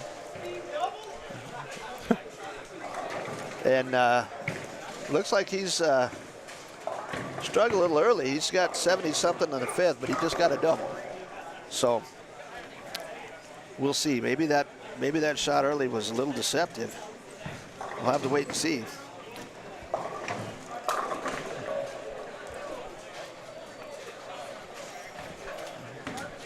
Steve went through Klumpkin, that is. He was on 5 and 6 a couple games ago, and he was like 2-pin city on the right lane, 7-pin. We were in the chat. We were kind of discussing what we thought.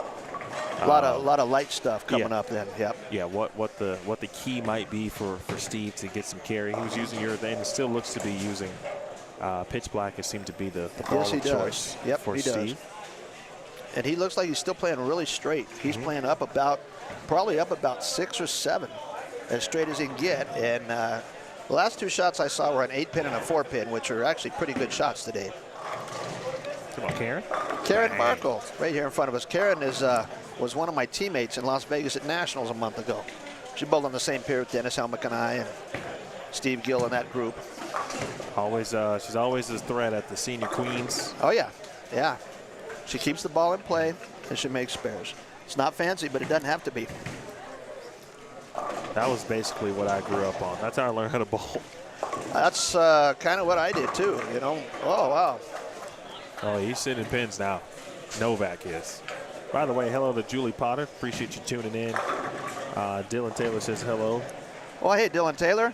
I hope you get your tail up here, man. Be safe driving, but we're ready for you. Well, I learned that Theo Dewitt is responsible. Now, I don't know if Theo is bringing Dylan here, but at least once they both are in the area, Theo will be responsible for bringing Dylan to bowl. Oh, boy. And he said earlier that if in case Theo may, quote-unquote, forget to bring him. Lord knows how that trip's coming right now. Yeah, they're going to be stopping down there in the Holbrook and Gallup, and they may not make it here tonight. They may drag it in the morning. But we'll look forward to those guys being here. I know they got a big Pro-Am squad tonight, and I'm hoping that some of those guys get here in time for that. I did opt out of the Pro-Am tonight. Steve Klumpkin, however, is bowling tonight after bowling in this squad. So hopefully some of these guys that are bowling on Saturday get down here and they can relieve some of these guys on Friday, because even though we had 8 games on our scorecard, it felt like we bowled about 15 or 16 today. So. Jason Smith, appreciate you tuning in. Picked up his first Greek church on Wednesday. Yeah, that's a tough spare. That is a tough spare. I left 2 today, and I did not get close to either one of them. I think I got 2 on one and 3 on the other.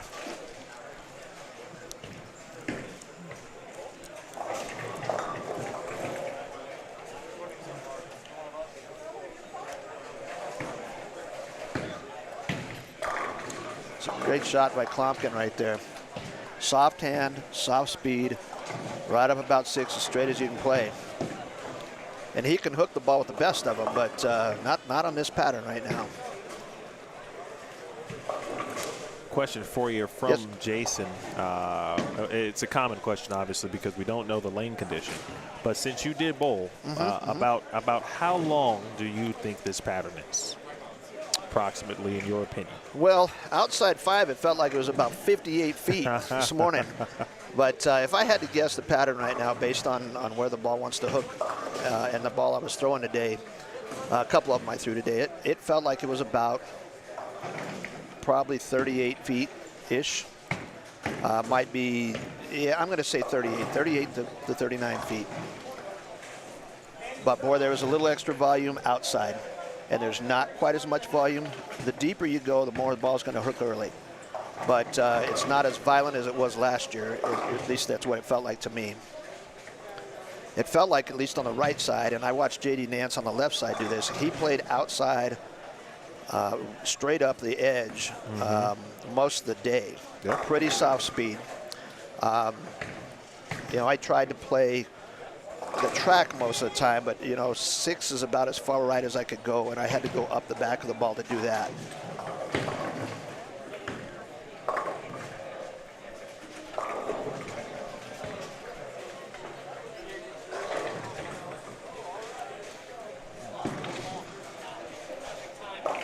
A lot of guys working hard out there, but there's still a lot of 6-7 count configurations all the way across the house.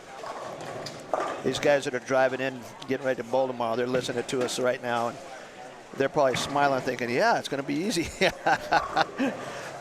We had one guy plus on the first squad, and after 3 games, we got 3 guys plus on the second squad. So, and it's about similar. I think in the first squad and the second squad here have about the similar number of players on it.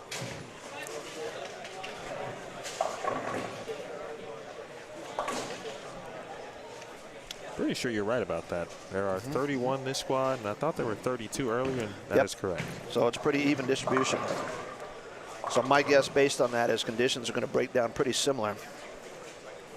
And I really didn't see a lot of breakdown on the track until about game 5, maybe game 6. Why do you think that is, or was? I think based on the conditions Mike Miller put out, I think that there's a high volume right, and that's not going to break down because there's not enough people playing out there, so that's going to stay pretty slick on both sides because there's not as many lefties, so that side's going to continue to be tight. And the guys that are deep that like to stand in, some of your two-handers, not all of them, but some of your two-handers, some of those guys that like to get left and open the lane up, there's just not a whole lot of hold inside, so they're burning that up a little bit by what they're doing, but they're the only ones in there. So if they go right, the ball's going to go right. If they go up the boards, the ball's going to hook and run away Brooklyn. So it kind of forces you to play in that 6, 7, 8, 9 range, and I think straighter right now is a little bit better. You know, if you can do a soft hand, I'm watching these guys over here on 9 and 10, Klompkin and Novak, and it looks like soft hand, soft speed, maybe a medium surface, and trying to keep it between 5 and 10, depending on how you play. I think it's the best option. I think because of that, I think the conditions hold up because you can't just get left. The more you go left, the more it hooks. You can't go right because it's still got a lot of oil out there, and it just doesn't leave you a lot of room for breaking things down. I threw some shots the last 2 or 3 games today, and I got in, and I started about 17 or 18 in the morning, got in with my feet about 24, 25, probably moved my target 4 or 5 boards on the lane from about 7 to 11 or 12. And I thought, a couple of shots, I'd have a really pretty good reaction. And then if I did something, if I turned it a little bit, it'd go heavy. If I opened the hand up a little bit and leak it, it would still hang. So. And I know Adrian Hare, Dana Miller's niece, Mike Miller's daughter, she bowled with me a couple of times this morning, and she experienced the same thing the last couple of games. We both thought, hey, they're getting easier, but we both end up shooting 180. I go 182, 182, 181 the last 3 games, and I know she went a couple 170s the last couple of games. She goes, did you think they were getting easier? And I said, I thought so, but my score's not showing it. So we're sitting there and working hard going, boy, this is tougher than we thought. Showing the last couple of shots of Steve Novak there. Shoots 215 that game. Is that what you see? Yep, 215 for Steve. So that puts him at back to 94. So he's still potentially the leader in the clubhouse. I'm not sure what Cody Hansen shot that game. He was in second. Unfortunately. Oh, he struggled that game, didn't he? Yeah.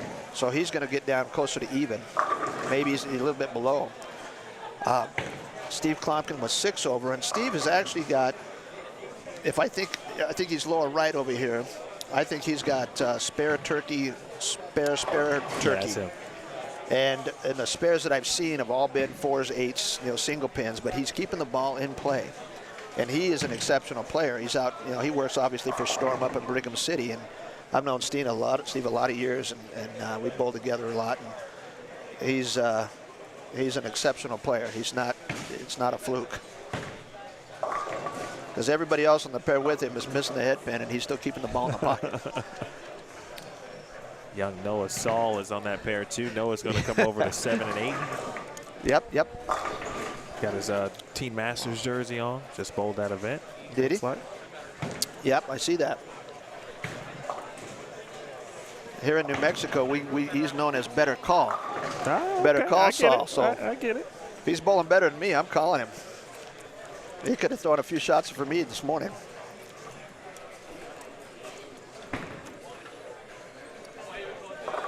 Made a pretty good spare right there. You see that 6-count washout he just picked up? Pretty nice spare there in the 10th frame.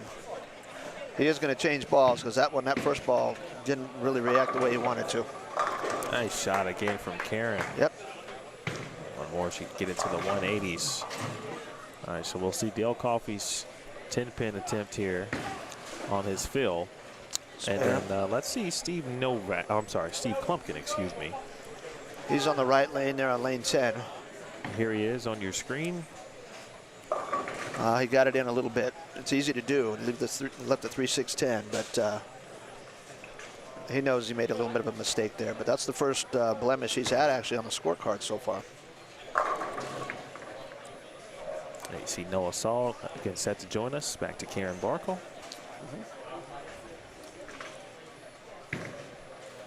Steve stayed the course too. Steve Mackey, of course, was joining us earlier. Big double there for Karen, and he mentioned how important it is not to panic on this pattern at this tournament. And it's a good lesson, I think, as we've watched Steve kind of migrate. I mentioned the tough carry situation on. Oh, speaking of tough carry. Yeah, did you set that one up or what? I've been jinxing people all day. Stone 9 for the lefty. Yeah, way to go, Emil. Dang it. It's what I do. Now I know why I shot 180. It couldn't have been because of me. I should probably put that on a T-shirt. Hey, doing, brother? Good, you? Got a lot of folks coming in the background here that are bowling tomorrow. And you're popular, man. Well, you know what? I think they saw me on the board and they said, we don't have to worry about Tillery. So it's okay to talk to him now. If I'd be leading, they may not be as nice.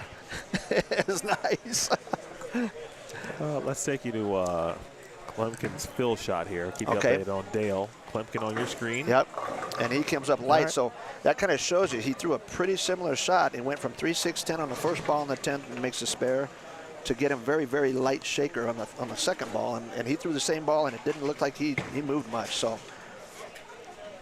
it's really easy to do, real easy to do. He got to 235, and to finish the point, I was saying, so in a situation like that where, I even take myself, for example, it was probably really easy to want to kind of jump ship, if you will, right? And get away from the plan that he had, which seemed to be working, but all of a sudden he got to a lane that either it just wouldn't get up the hill, right? Sometimes it's just the lane. Sometimes it's just that pair. It doesn't necessarily affect, or you shouldn't go away from your original game plan, especially which he did, and still has control of the pocket. Well, and sometimes it's the bowler. We've got muscles involved. We got energy. We got a lot of emotions and a lot of. We just got to settle down. And on this pattern, it's easy to get tight instead of stay loose. And when you get on a tough pair, sometimes it's easy to run into trouble, and it's easy to panic. And you got to realize when everybody else is shooting spares and the numbers are as low as they are, everybody's in the same boat. You got to continue to do that. Try to slow the adrenaline down. Make spares, and that's the biggest thing is on this pattern. It was easy to miss a single pin or two today, and then you start to panic a little because you're not guaranteed a double somewhere. And people have to pace themselves. They got to continue to relax a little bit. Realize that their 180s are not going to shoot them in the foot today. We don't like 180s, especially when we're averaging 230 in the house shot. But on this pattern, 180 is not going to kill you. I think I shot 3 180s in a row today, and I stayed in 11th place. I never moved. And I'm thinking, wow, I thought I'd be dropping 4 or 5 spots a game. Well, first time on the featured pairs now for Steve Novak, who opened the day with 277, followed with 233, 169 in game 3, and then in game 4, 215. 215, yep. That's a pretty salty shot right there. Saginaw Valley's finest. Mm-hmm. Lot of revs, and he's actually playing pretty straight with kind of a medium surface ball, it looks like. I'll see what comes back in the ball return. He's got it scuffed a little bit. I don't know what grit, but something with Brunswick on it. Attitude control, Tony. There you go. Very nice. Nice catch right there. Well, he told. He told you? He told me after game 1. That's the easiest way to work that, yeah. He told me after game 1. But I will say, I do a lot of stuff as on tour. Mm-hmm. And so typically the majority of viewers would like to know what balls players are throwing. So I try to keen in on the ball return. It makes sense. That's good because to be honest with you, I don't pay a lot of attention to what other bowlers are throwing. Yeah. I can tell you the color. I can't tell you the company unless I see a Storm shirt or a Brunswick shirt or something like that. But I know what I throw, and I threw a Storm Hustle, a dull Storm Hustle that doesn't do a lot in practice. I didn't like the reaction, and so in the qualifying today, I threw the Storm Nova and the Roto Grip Gem. I did something with a little more surface and a little bit more mid-lane roll, and both of those I drilled the same. One of them had a little more surface than the other, and they reacted pretty similar. I like the duller surface better, but boy, when I went up the lanes, it wanted to hook early, and that's the only thing I didn't like about it. But I stayed with those two balls most of the day. Looks like Klompkin's kind of doing the same thing. This young lady that just bowled on our left, I'm trying to find her name here. She was throwing a Roto Grip Gem right there and got it to the pocket, but it hit kind of like mine did this morning. I had some shots that hit like a dish rag, and I'm thinking, wow, did I really throw that?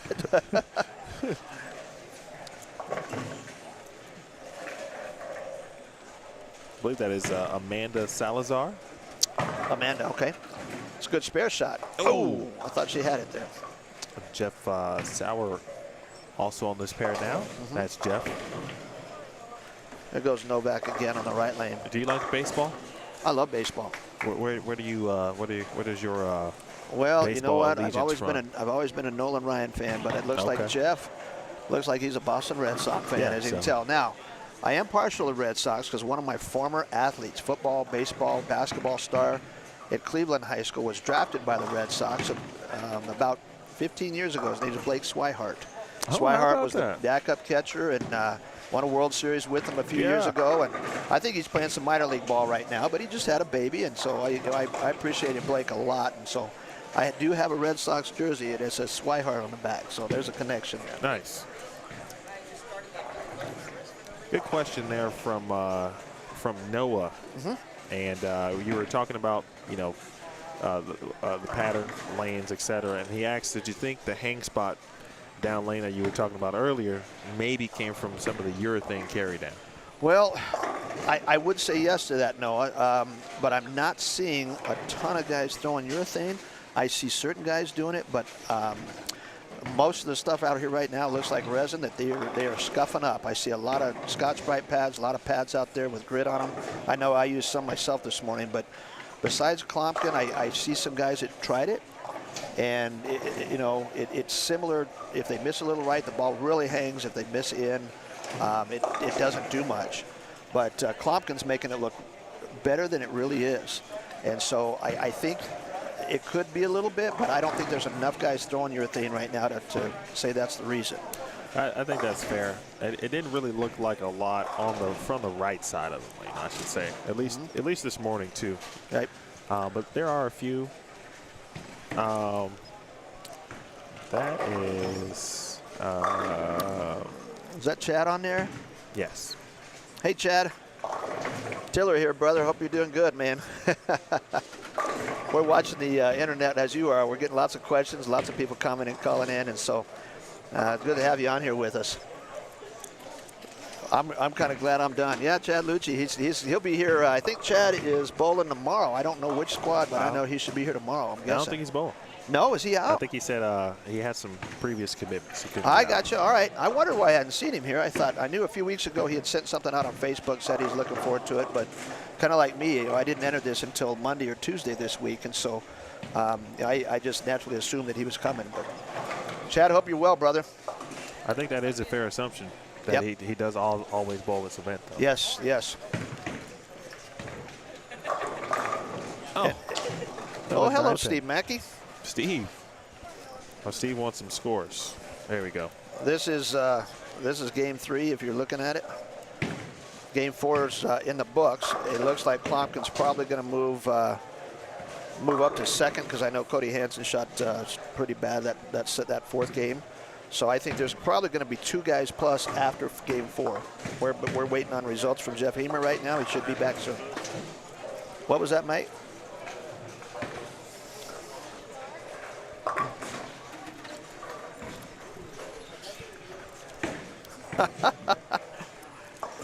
Oh boy! Always spam on yes, on indeed. the old YouTube.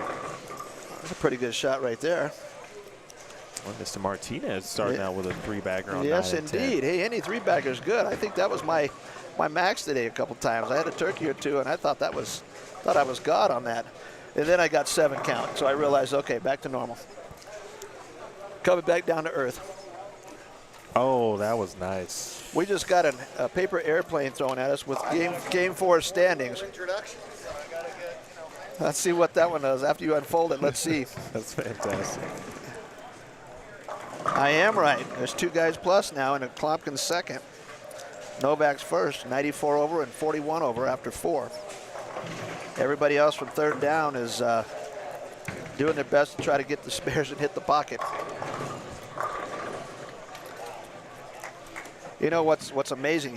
You were talking earlier about guys panicking on this pattern, not panicking.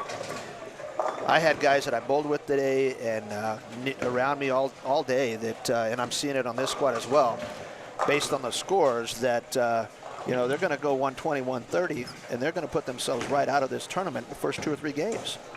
And you're not going to make up for that on this pattern. You've got to keep yourself in it. Your 180s aren't going to kill you, but your 120s, that's like death. Yeah. No, that's a great point. This is one where you could potentially lose the tournament in the first couple games. And I'm not going to mention names at the bottom here, but I'm looking at after 4 games on this squad alone. There's 10 guys that are 170 under or more already. And that's after 4. That's tough to come back from.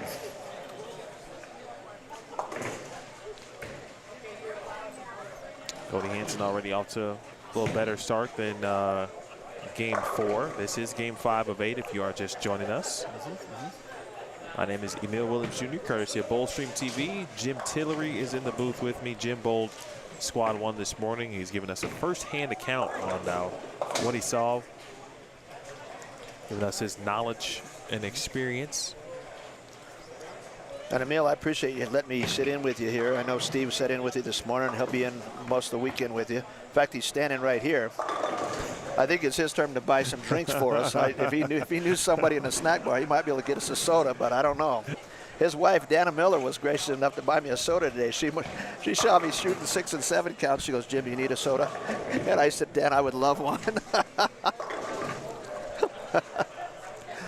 You guys have the best banter amongst people. Well, any chance of this guy actually talking about what's happening in front of him instead of he is doing a very good job of that. Steve Mackey and I go back a long way. He's been my mate for a long time. Peppermint patties. We used to bowl each other in league. The loser had to buy peppermint patties at the end of the night. I ran out of money buying peppermint patties. I brought quarters each week just in case. Fortunately, I won more than I lost, but god dang, those peppermint patties were good. I'll make it, Amanda. She's thrown 2 really good shots in a row, and both have resulted in horrific splits. Yes. I'll tell you, it's easy to do. Just when you think you got something good happening, you get a double, you get a spare 2, you get another strike. All of a sudden, you get a little wild. You get a little loose in turn 3, as they say in racing, and you get a 6 count. And then any 6 count out here is tough. Anything with double wood is tough, and so there's no guarantees. All of a sudden, you have an open, and and then you're going, you're scratching your head again saying, gosh. And like we were talking earlier, you just got to stay the course with the ball you chose, just try to make a little better reaction, a little better shot. And I see a lot of guys that are changing balls after that one open and not realizing that 6 count had a lot to do with them. We were talking about urethane this morning, and we're still obviously talking about it now, but watching the way Steve Klumpkin is managing this pattern with urethane is like, okay, makes me want to then go immediately drill some urethane just to practice essentially what I'm seeing Steve do. Well, and you know what? That's a tendency. A lot of these guys in the background watching for tomorrow, they're watching where Steve's playing right now. They're watching the soft hand coming up the back of the ball. But he has a lot of roll, a lot of heavy roll on the ball. I know he came in Wednesday, so he practiced yesterday morning for a couple hours, him and Dennis Helmick. And he told me this morning at breakfast, we went breakfast this morning, he said, I didn't see a whole lot different today in practice, because he practiced with us this morning, than he did yesterday. He said, I tried to play everywhere, from the gutter all the way to the 4th arrow. A lot of different bowling balls, and he said the soft hand up the back of the ball, kind of pointing it a little bit, is his best reaction. And he hasn't deviated from that script yet. No. Here he is starting game 5, and it looks like he's got 9 spare, 9 stair. 9 spare, 9 spare double. 3 back. And he's just keeping it in play. And so it's pretty important. A lot of people that are standing here could learn a little bit from him. Well, we can learn a little bit from Noah Saul here. He has struck every time on the left lane. He'll be up here in a sec.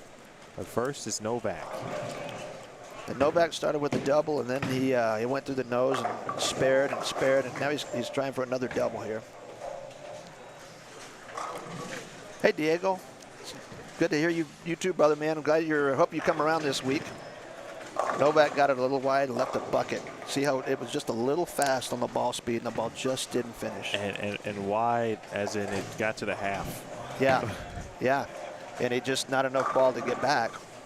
And now he leaves that 6 count we were talking about. Now he's got some work to do.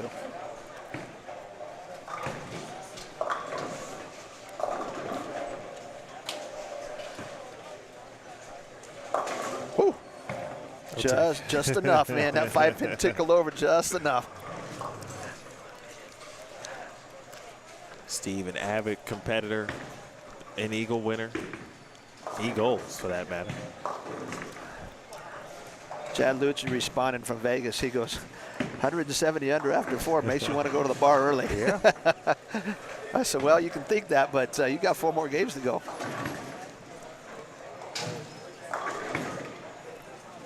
Four-bagger scoring at home for Steve Klumpkin. Yeah.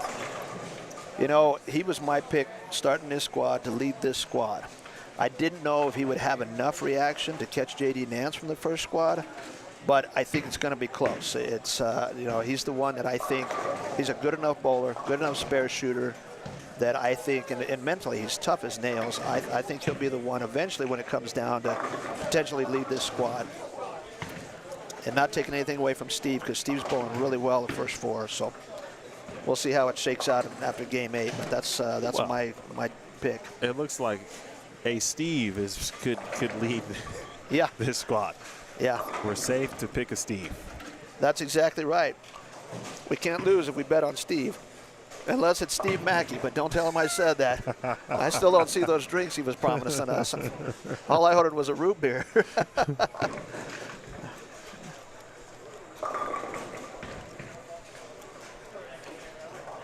Novak with 2 team all-events Eagles at the USBC Open Championships in 2013 and 2015. Wow. I know USBC checks are supposed to come out sometime here in the next week. I've been looking for mine, and I asked a couple buddies this morning, you guys seen those checks yet? Nobody seems to say anything, so if I haven't got mine yet, I'm scratching my head. If they haven't got theirs, I know I'm okay. Wow, Novak is really right with his feet. He drifts a little left, but he's still playing way out. Push a little. And that ball just checked up early and leaves a 6-9-10. Went through the nose, almost got it over Brooklyn, but boy, that's an easy adjustment after the bucket he left last frame. And that's how touchy it is. You go from a 6-count bucket to a 6-9-10 through the nose. and that wasn't much of a difference.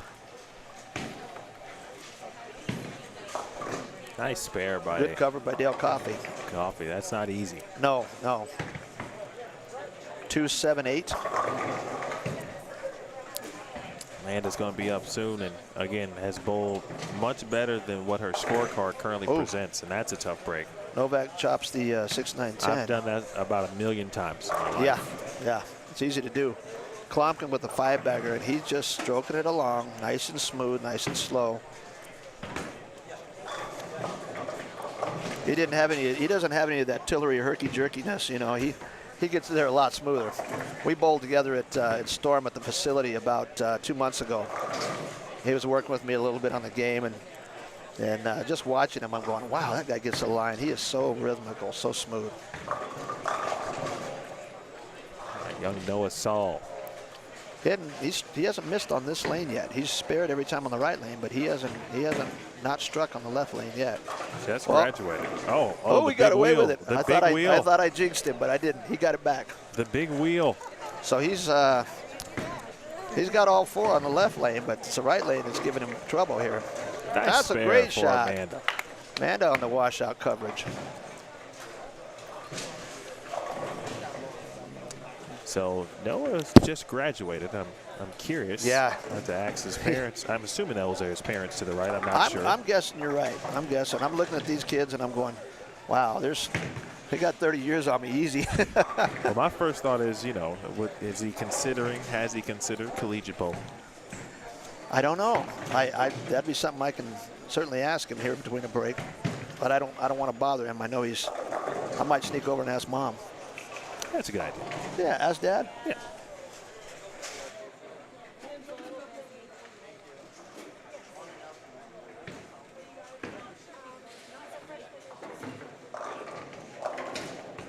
Five-pin goes for Steve Novak. Nice little wow reaction.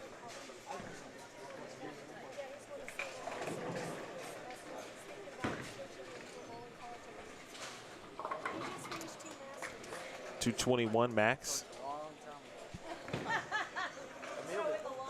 still off with you here. Okay, Emil, you gave me some volume. I am meeting guys that I used to coach back in high school in football and baseball. 8th grade in Mountain View, you were my baseball coach. Although, man, I'm glad you're saying he's old. In 8th grade, that tells me I'm old. You got a phenomenal golf job at. You got an awesome golf job at Cleveland. Thank you. You know what? That was good. Bowling and golf at Cleveland was nice, and I sure miss. That's a big double right there. Yeah. I sure miss football and baseball and basketball. Yeah. I had a great time. Well, it's good seeing you again. God dang it. Are you bowling tonight? You're bowling right now? Yeah, tonight. Tonight, okay. Is that 7 or 7:30 tonight? 7:30. Perfect. Well, have fun. I'll sneak around. I'll be around here today. Absolutely. It's good to see you. Thanks for coming up to me to let me know I was old. I already know. I can tell by my body. You look like the same age. You do. So. You guys that are 30 years younger than me all look the same age. You look about 20. Well, it's good to see you. Good to see you too. I'm glad you did. Thank you for coming by. Appreciate that. Have fun tonight. Yeah. Good to see you. I might have to clip that interaction out and send it to you. That's because it was pretty funny. Just listening to it. Oh my gosh. I mean, it was great, but it also was fun. I get those kids that come up and after 20-some years of teaching, you in coaching, you come across thousands and thousands of kids. And so here it is 30 years later, and some of those kids that I coached when they were little in middle school, high school, I don't recognize. They got their own families now. Sure. They got beards, and I'm going, wow. Who would have thought that same kid that I made run wind sprints because he was being a dork, and discipline issues, and here he comes up and says, I remember that. Well, but it makes me proud. I was going to say that's the best part. He made a connection from that. He made a connection. Yes, he did. And, that's the key. And that's part of the reason I went back to teaching. This last week I start Monday again, and is those connections. You miss those connections. I thought I was done, and obviously I'm not quite there yet. But, boy, seeing these kids that are bowling now and growing up, and you know, I have 2 young ladies bowling at noon tomorrow that bowled with me at Cleveland on the state championship teams. Okay. And they are bowling at noon. They said, Coach, you coming down to watch? And I'm thinking, I'm sitting here struggling 100 under a day, and they were wanting me to come watch them at noon tomorrow. And I thought, quit feeling sorry for yourself. You ought to be proud of that in itself. Absolutely. So I asked them both. I said, you guys don't mind if I come down and sit in on there? And she goes, hey, go, absolutely not. So I'll come in and join you if that's okay tomorrow Absolutely. at noon. I'd Hey, love to, you already because know. these young ladies are It's quite special. Tomorrow is what I like to call, it's going to be on and popping, because it is going to be prime time city tomorrow. Shout out to Dick Vitale, because there's some PTPers tomorrow. There's some prime time players in the field. All right, what'd you learn about young Noah here? Well, I'm reading this from Jason Smith coming in. He Saul's bowling one-handed on the right lane, and for some reason he's throwing it with 2 hands on the left lane. And what's interesting, Jason, is I've noticed he struck every time on the left lane two-handed, but I didn't see that double on the right lane. But you might be right. He might have thrown that one-handed on the right lane. So apparently he finished 47th at Team Masters. I was talking to his dad a little bit ago, Mom. And he is in his freshman year here at Central New Mexico. Okay. He's not bowling right now, but he wants to finish a year up and then maybe transfer somewhere where there's a college bowling program somewhere along the line. I can tell you right now, there will be plenty of opportunities for him. Yep, I agree. Whoops.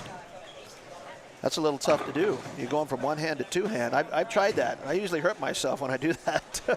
Can you do a little two-handed? I can do it two-handed. Okay. I'm not consistent two-handed, but Okay. I can do it. I was going to do it today, and I didn't want to put any undue pressure on the knee that I had, so I decided I would just practice with one hand. I had a Jacob Gill bowling two hands with me this morning in practice. He goes, Coach, can you do this? And I thought, yeah, I could do it. And then I thought better of it. So he's just going to have to trust me. Shot there for coffee. Yes, sir. That's 3 in a row, and Dale The turkey, that's a big one in the 10th right there. puts him in the 2 teens. One more to be in the 220s. Noah, better call. Saul didn't get that one as far right. Yeah, he didn't. He goes through the nose and leaves a 6 pin. First time he hasn't struck on the left lane. And Jason, you're out there. Thanks for noticing that right there. I'm glad you noticed that right in front of us here. DJ's asking, how many are plus in the squad after 4 games, DJ? We have 2 guys that are plus. After the morning squad, we had 1 guy that was plus, and that was J.D. Nance, left-hander. And J.D. bowled exceptional this morning. Was not a fluke. He made all the spares that I saw him shoot, kept the ball in play, and he was real smooth. The only 2 guys on this squad that are plus are Steve Klompkin at plus 41 after 4, and Steve Novak at plus 94 after 4. Whoops. Steve Novak specifically was commenting on his way back from the 8th frame shot, which he got the 5 pin out. Of course, washout here and couldn't make the spare. That this lane was tighter, much tighter. He was commenting or mouthing it. This one's tighter, and then clearly what we saw in the left lane the last couple times. Well, so and this might be a good time for him to get off this pair. This might be one of those. Well, and I think he's going to start second guessing his equipment a little bit, because he just opened and shot 170 something, and so that's going to drop him back to 60 over. And I don't think he'll be leading after this game. It looks like Klompkin down the road leaves a 4 pin, but he was on an 8-bagger going to the 10th. He went spare, sheet to the 10th, just left the 4 pin. So he's going to be 100 plus over after this game, and he'll end up swapping places with Novak. Meanwhile, Cody Hansen has had his lowest 2 games down here on 5-6 and now 7 and 8. After opening going 176, 224, 249, he's gone 143. And potentially a game in the 120s if he doesn't make this 4-7-10. Wow. How quickly things can change. I think reality check sets in and you go, wow, hey, I'm 40 over, 50 over, and everybody else is struggling. And then the brain starts fighting itself a little bit, you know. If you could just continue with that same mental rhythm and continue keeping adrenaline down and just relaxing, it'd be one thing. But all of a sudden, you find yourself in a place where nobody else is on the scoreboard, and all of a sudden the brain wants to say, well, wait a minute, maybe they're tougher than I think. You know, if we could keep the brain out of play, oh my gosh, it'd be great. So let me ask you this. Sure. Well, let's watch Noah's shot here. He crosses over. Yep. McKay with a fill on the spare. So you mentioned you taught psychology. I did. So which means that you know a thing or two about the brain. Well, I'd like to say that. I would. I look at the world we're living in nowadays, and I question everything I always taught. But, yes, go ahead and ask me that. Okay, so from that vantage point, I mean, I feel like you would have a different insight, if you will, into the mental game, and maybe even how to train the mental portion of the game. Right. What tips might you have for improving your mental? Well, I don't ever really keep score when I practice. Okay. You know, Right. I go out and I try to improve physically on something every time I get on the lanes. I don't care what the scores are when I'm practicing. I could shoot, 120 and not worry about it. But a lot of people can't do that. A lot of people, they have to have the scores because if they shoot 200, they think they're bowling great. What they got to understand is the difference between bowling great and not bowling so great. Are you hitting your target? Are you making your spares? Are you able to play different angles? And are you able to relax when there's a lot of excitement going on? This tournament has a lot of hype, a lot of money involved, a lot of guys, and all of a sudden your heart's beating faster, your adrenaline's flowing. How do you prepare for that in practice when you're practicing by yourself somewhere? That's the challenge, and that's where the psyche comes in. Is a lot of times when I'm practicing, I'll try to emulate, and it's not easy to do because there's not anybody around me, but I try to emulate that situation. I try to make my heart beat faster and put pressure on myself, knowing that's what it's going to feel like in the tournament or at Nationals or the New Mexico Open or wherever. And it's hard to do when you're by yourself. A lot of people just get out there and throw the ball and they don't think twice about it. But I think the best way to prepare for something like this is to try to relax, deep breathing, knowing that you're throwing the ball good and consistent, knowing you have a good game plan entering the tournament, regardless of whether you want to throw urethane, whether you want to throw the ball straighter, whether you want to cover a lot of boards. As long as you have a game plan, it gives you some self-confidence. It gives you that built-in confidence that we all need, every one of us. And it's easy to lose that confidence when you start struggling. And it's easy for the mind to sit and spiral downwards. Everybody goes, how do you stop it when it starts going bad? Right. Well, you have to realize what you're playing on. First of all, this isn't your 230 average condition. This is your 180, 185 average condition. So your 180s and 90s are not going to kill you. Understand that. Understand that you're going to shoot some 180s, and don't panic. Stay with your game plan. Continue to do what you did in practice, and just stay focused. But for me, it's an everyday battle because I know every day on the lane is going to be different. I'm not going to talk a lot about my knee issue, but about a month and a half ago, I bowled a senior U.S. Open, and I had to withdraw after 3 games because I had hurt my slide knee. And it was hurt to the point where I wasn't sure I was going to be able to get home. And so, I got back to Albuquerque. They went in and checked it out, and they ended up injecting it with steroids and cortisone and all that good stuff. I didn't bowl for a few weeks. I had to withdraw from a few tournaments. I went out and bowled Nationals, but I took a lot of ibuprofen. And I used a lot of duct tape. Not really, but you know what I'm talking about. Right. And that was a big test for me because I knew Nationals, the shot was going to be to my liking. And I wanted to bowl well there, and I just wasn't healthy enough to do it. So I took a lot of ibuprofen, and I went out and I worked on my mental game. And, I bowled pretty good for the 9 games at Nationals this year, which was a good thing. Then I haven't touched a ball until this morning. It's been about 4 weeks since I touched a ball, but this is where the mental game will come in. This is where the psychology comes into play. You know what? The great Carmen Salvino told me one time after bowling a U.S. Open with him, he goes, just remember, kid, you're only as good as your last tournament. And I always remember that. And I said, you know what? The last one's over. This is a brand new event. And so, I tried to approach it today, even though I knew I wasn't 100%. I tried to approach it, hey, you entered this tournament for a reason.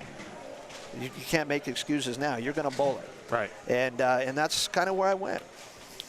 Appreciate that insight right there. Well, and that's, in high school with the kids that won the state championships, these 2 girls bowling tomorrow. There's always kids that I encounter out here. Dale Coffey, he bowled for me at Cleveland High School. Wow. Back in the day. So, yeah. So, you get these kiddos nowadays that are really solid mentally, and we worked with them every day on spare shooting, on executing, on playing the lanes different. Don't get a mindset where you are going to stay with one ball and you're going to play your favorite line, because that may not be what the shot dictates. You can try to do that, but you might average 140. That's the weakness. You got to have an open mind. And I think a lot of the kids that are getting better and better, I think a lot of these two-handed kids coming out of college now, oh my gosh, you know, their minds are solid coming out. They've been well coached in all these programs. Mm-hmm. And collegiate bowling is, it's, you know, if you have the opportunity, either as a player or not, even as a spectator, go watch it. If you have a chance to participate, certainly don't turn it down. But the coaching, you know, the coaching in general has gotten better, improved tremendously. Mm-hmm. You know, we were having a two-handed conversation earlier, Steve and I, and about, you know, just how far coaching has come. And we were talking about the potential longevity of two-handers, because there were so many bowling in your squad. Yeah. Right. And there's obviously some now. We're watching Noah. But that is the future. Like that, the future of the game is here by way of that particular style, and it's also now moving over to the women's side as well. We're seeing more young two-handed women, young two-handed lady girls, teenagers, etc., taking over that style. But you see the coaching also had to then take a leap as well, right? Because, you know, if you got, you know, 25% increase in two-handed bowlers, well, you can't have 1% who know how to coach them. So you're exactly right. That number had to go up too. You're exactly right. And you know what's interesting is I've always been a one-handed, right-handed bowler. You grow up to hooking the bowling ball on a, it's the kind of way we grew up, and learn how to throw it straight or it spares. Right. And most of the kids I had in high school, I'm going to say most, because there was a handful that were two-handed bowlers, but most of them, you learn to teach how to play the first arrow, the second arrow, in between the arrows, looking at the break point down the lane. You're reading a lot of things. You learn how to shoot spares. But then all of a sudden, the two-handers just have come out of nowhere, and there's a lot of them. And, rather than fault those kids and say, well, it's two-handed bowling, that shouldn't be fair. Well, you know what? They have adopted a style that is easier for them to get more revolutions on the ball. Which is a big deal. If I could do it one-handed and get more revolutions, I'm a fan of that. But I'm kind of stuck in my old ways now. Here at 50 years old, all of a sudden, it's tough to teach an old dog new tricks. But you learned it. Yeah, well, I appreciate that. Thank you. I do my very best.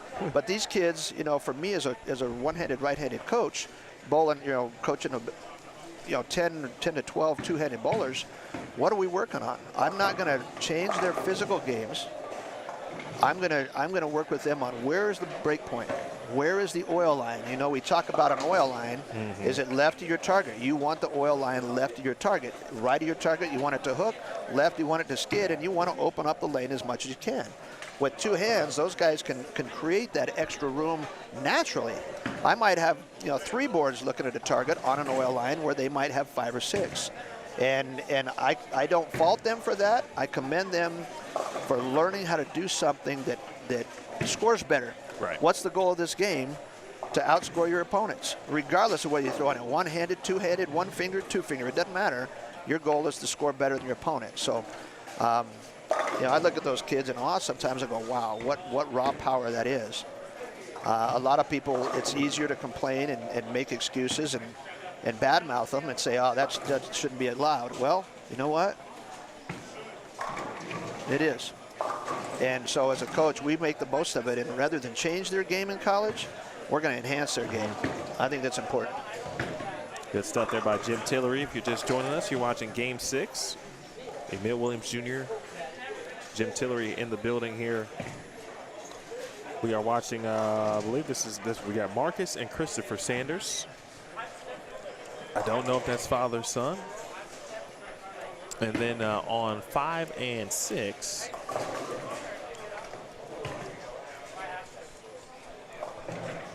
this is Game 6, so that means Game 5 would have been on 20 for them. So 4, 3, 2, 1. They started on 12. And that would be Tyler McIntyre and Dean Perdue.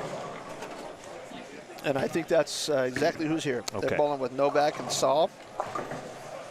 Saul started this game struggling a little bit here. He's in the 3rd frame. He's shooting a washout. He opened the first couple of frames, so he's one of those young kids. You know, we talk about not panicking when things are going bad. How do you stop the bleeding? How do you stop the bleeding, and how do you keep the heart from accelerating and the mind from spinning down? Well, we learn a lot about these young guys right now in situations just like this. How do they stop it? You know, some of your veterans, they kind of know how to put the brakes on when things start going bad. But you know, some of your younger kids, even though as talented as they are, it's still not an easy process. Good shot there by Christopher Sanders. And another one from Novak. That's a turkey for Novak right there.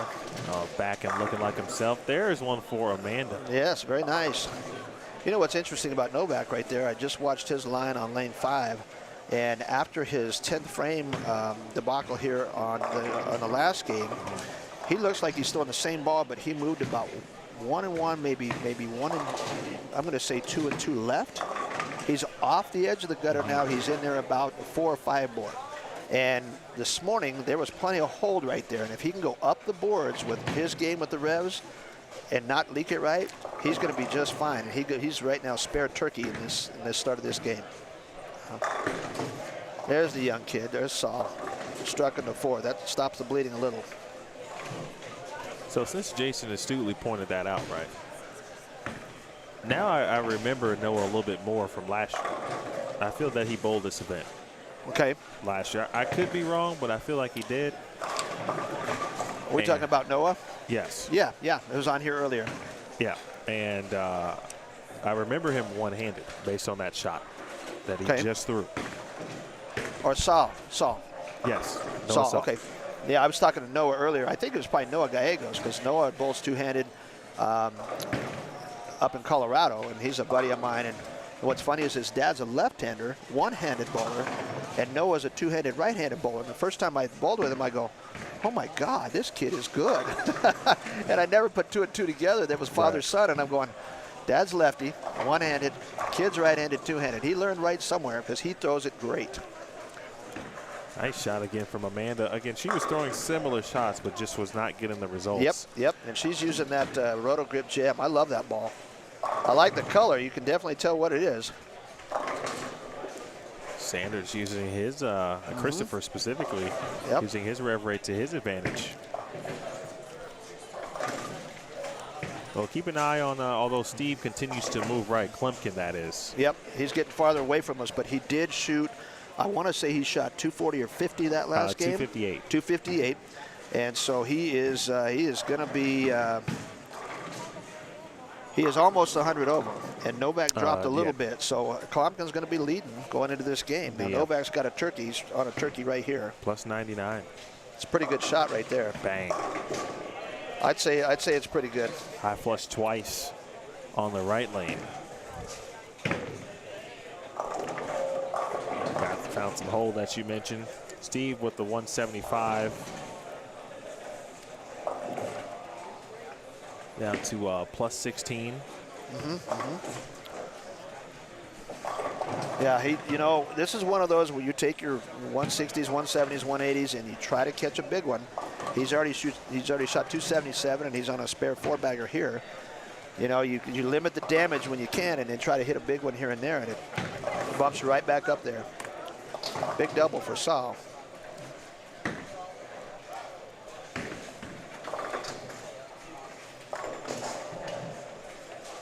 The Mexico Open, 18th edition of this great tournament.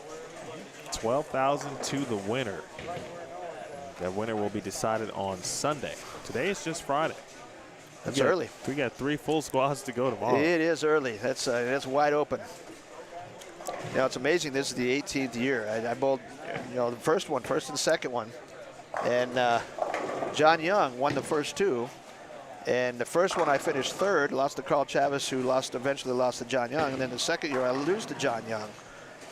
I haven't made the TV show since. It's been 16 years because these guys are getting better and better and better. Looked like we got scores coming in possibly. Jeff Hemer giving us the results in quite a creative fashion here. With a smile. Look at that.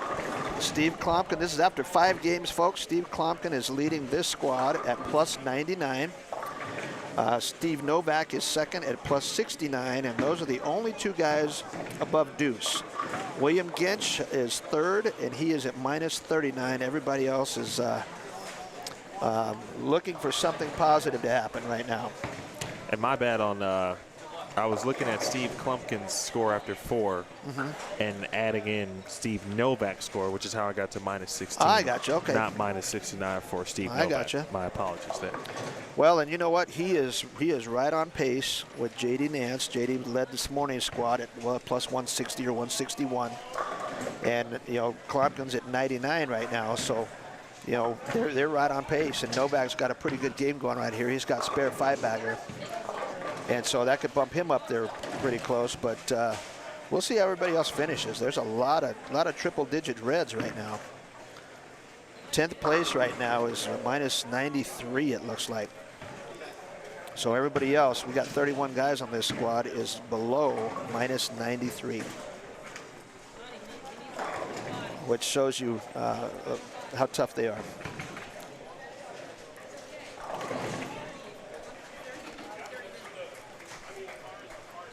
Novak looking like he's back on the fresh here.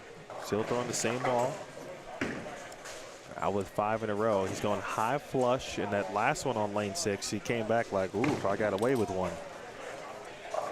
We'll see what this one looks like here.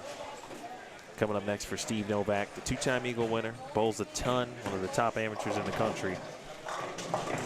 Now living in Louisville with wife Tracy. They've got 2 wonderful children. I'm getting a chance to have a weekend away. I've got 2 young ones myself. I know how important that time is. Absolutely. High flush again. Boy, he makes it look pretty easy when he's on. He's making it look pretty easy, doesn't he? Yeah, I'm used to him doing that. We bowl at the same time collegiately. So it used to be a lot of Saginaw Valley versus Lindenwood battles. Oh yeah, oh yeah. So what he's doing is not unusual. So to you, apropos for me. I'm like, all right, Steve, it's what you do. Yeah, yeah. I mean, but in all seriousness, when he gets going, he can strike a lot, as you can see. Yep. You know, we're not blowing on something easy, right? This is, as we talked about, demanding, but he understands the game plan. We talked about that and how it relates to his game, and he's showing his versatility, right? High rev player, but can play straighter than some straighter players, yes, quote unquote. Yes, and he can do it with accuracy. You know, a lot of guys that have a lot of revolutions can't play that accurate and that straight. You know, they have to loop it. He's getting a lot of hand on the ball, but he's going up the boards with the ball that is not drilled to do a whole lot, but he's making it look easier than it really is.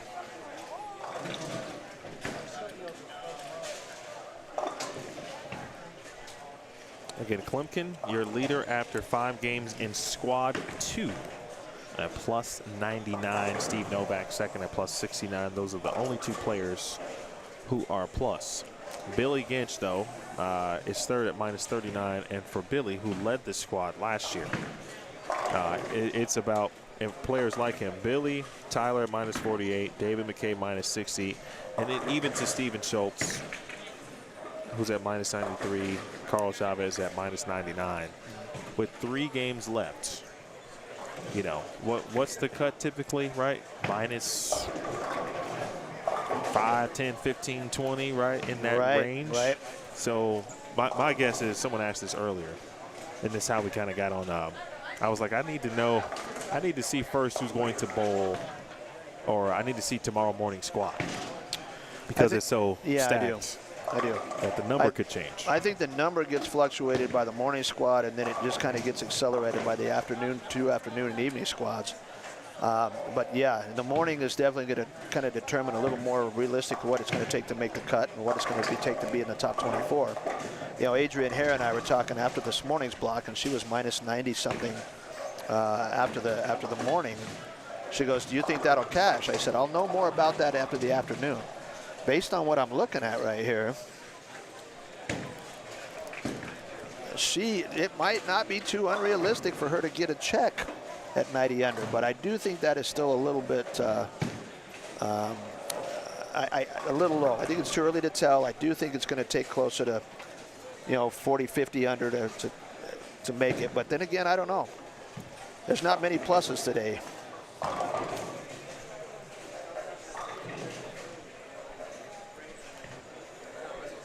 See if I can get a look at the prize fund. We know how much is in it, but I forgot the number of spots. Steve mentioned it earlier. That I think we've got 62 to 65,000 as far as money goes. 65,500. 65? 65,000. Goodness. Plus, it says 65,000 plus. I think it's 65,500. That's a record. Yes, it is. These sponsors are doing a good job donating money, and we certainly appreciate all their efforts and all their dedication and hard work. And I know Steve Mackey and his staff are on the phone with those guys, constantly working them. And you know, Rio Rancho, Albuquerque area have really come out as far as the sponsorship goes, and the money continues to grow.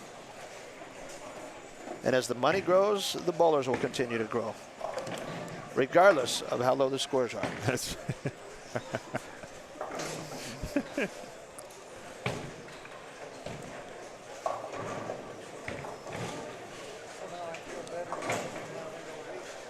I did notice, Emil, just out of my peripheral here, down on the high end, Steve Klompkin did miss the headpin right, left the 1-2-4, and then he missed it left and took off the 2-4. So he did have an open frame down there, which he hadn't had many today. But he's struggling a little bit this game. But you know what? Klompkin's a veteran player. He'll work this out. Novak back on a strike after that last miss right. He left the wash out in the 8th after a 6-bagger and struck again in the 9th.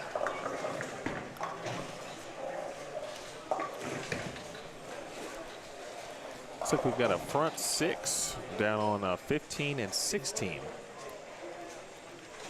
We'll keep an eye on that one for you. We've had 2 front 8s today. Both were in squad 1. Came late in the block. Hi, Brandy Silva. Oh, Hook Noah. Does Brandy join us? That's a good Hi, name. Brandy. Brandy is in the chat. She is not in New Mexico, unfortunately. She is my boy band buddy. I don't get a chance to go see him, but boy, talk about New Kids on the Block. And through Brandy Silva. Absolutely. Backstreet Boys, I got all those CDs in the car, Emil. I listen to those a lot. So Brandy and I laugh about that. If we could go to all the boy band concerts, I think we'd both be just fine. Well, listen, if you ever need listen, I don't know a person, and there's plenty of individuals, I'm sure, with Brandy-like credentials, meaning she now has status. Oh, yeah. Within the New Kids on the Block. Yeah, I don't have backstage passes. No. Now, Keith Urban's my boy. I love Keith Urban. I'll go see him a lot and hang out, and it's fun. If you want to get on the New Kids, Brandy, I think you want to stay in touch with Brandy. I'm going to have to tag along with Brandy and beg for a backstage pass. That's the key.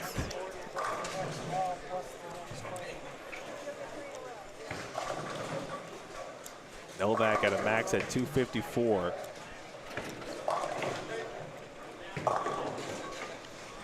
Sorry, that's not a bad shot. Let's see where Paul's at. I got a buddy running around here somewhere. He's probably down there watching Klompkin. He is. You know, it's amazing when you're struggling, Emil. People watch you 2 times. They watch you when you're bowling really good, and they always manage to watch you when you're shooting 130 or 40. They can't watch the in-between stuff.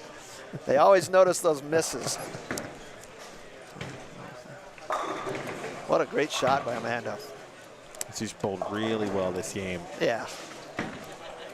McIntyre spare strike away from 204. He's got the spare.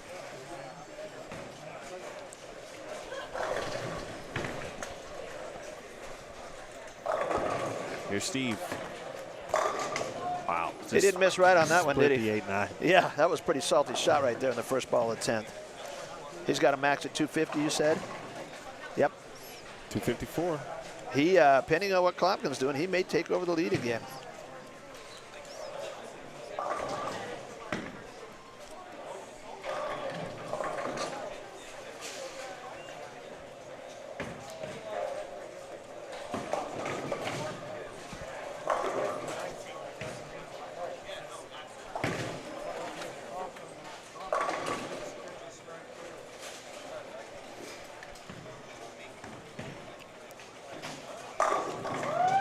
Wow.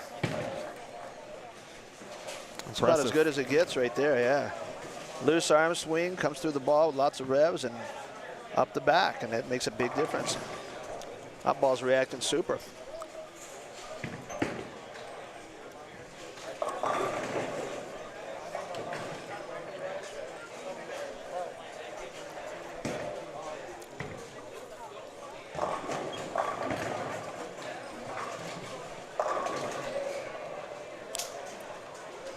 Klompkin's struggling a bit down there. I know he's got some spares and he's left some corners. Wow. I guess Novak decided to try that fill ball. He didn't like striking, so he's going 7 on the fill ball. Good old 251. 251, that's a pretty salty game right there. Puts him 120 over, I believe, after 6.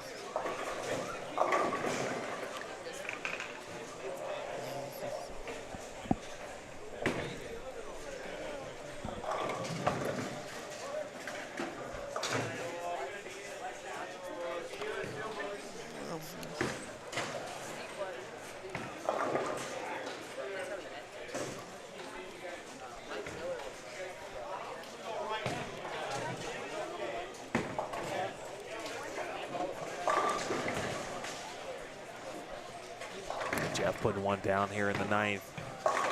High flush there for Noah. It's a good learning opportunity for Noah, not just the tournament, but being able to cross with Steve. Oh, yeah, because he's moving with him every pair. You know what? And seeing what Absolutely. he's doing. I had a pretty good cross this morning. I had Dominic Mueller was my leadoff on my pair.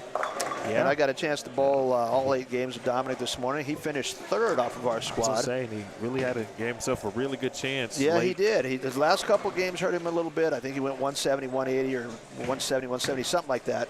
But you know, he was almost even at one point and struggled the last 2. But he still finished 5,500 and was 3rd on our squad.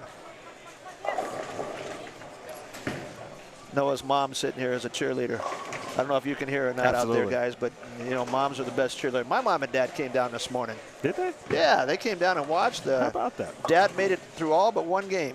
He had to go to the car and take a nap. It was. I understand. I think I shot 160 that game, so I think the nap was an excuse.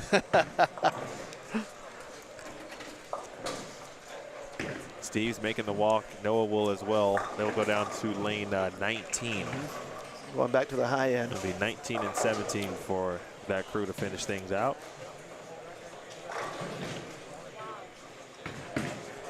They will have bowled on every pair. Nice shot, good field shot. That was a good strike, good finish. Good ball change for Noah. Is that a turkey in the 10th right there? Well, slowed the bleeding down a little anyway, you know. Some turkeys are better than others. Some 180s are better than others. When you start off open, sometimes there's a lot of guys that would love to take 180. Yeah, quality back half of that game really. Yes. Last quarter or so. Oh, I'm sorry, last about 80% of that game. Yep.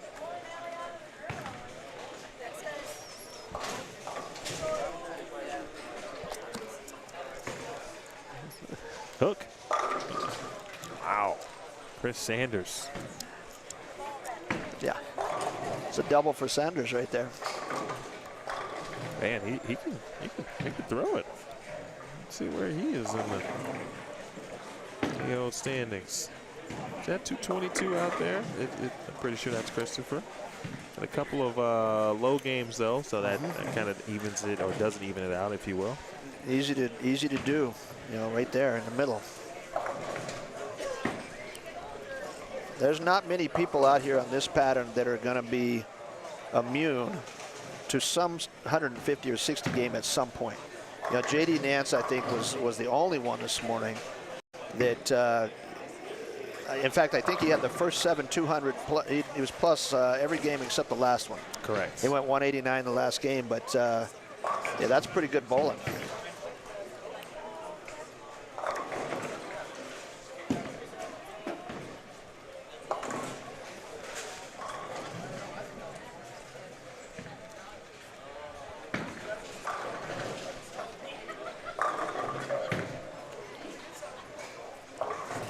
You know, for the folks out there that saw J.D. Nance's score and said, oh, lefties. Well, you know what, folks? I'm looking at the second sheet, and there's plenty of lefties on this squad right now. And the highest one is about -40 right now. So I don't think the left shot's just wide open as everybody thinks. You know, that first thing that pops in their mind goes, right. Oh, great, it's a left-handed shot. Well, I'm not seeing that. I just gave you a quick look at Chris Hansen. I'm sorry. Saunders. Cody Hansen. Cody Hansen. His final shot on the fill, he had struggled the last 2 games and got back to plus. He went 219 and had the back 6 over on 9 and 10. Now the Sanders 10th frame.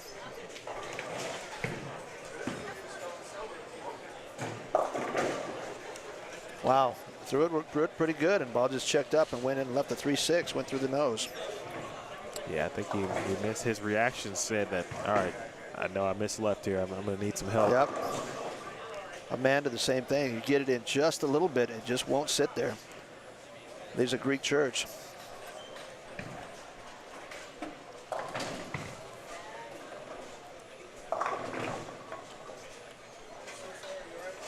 Klompkin down there looking a little bit lost, a little confused. He just left a 6-pin, went through the nose and kind of broke up the split, left a 6. But he's walking back, scratching his head. I think maybe it's just that pair, but maybe I think he's probably looking at a ball change somewhere in the last game or 2. And at least from my own perspective this morning, in the last couple games, although my scores didn't show a whole lot, and I think 180, 190, the track looked like it was opening up just a little bit, but there was still a lot of oil right. So trying to go up the track now is a little tougher. I think you're going to have to get your feet left and get your target left a little bit and go to that dry track. And I'm not going to say it's going to be real dry. It's still tough in there, but it's better.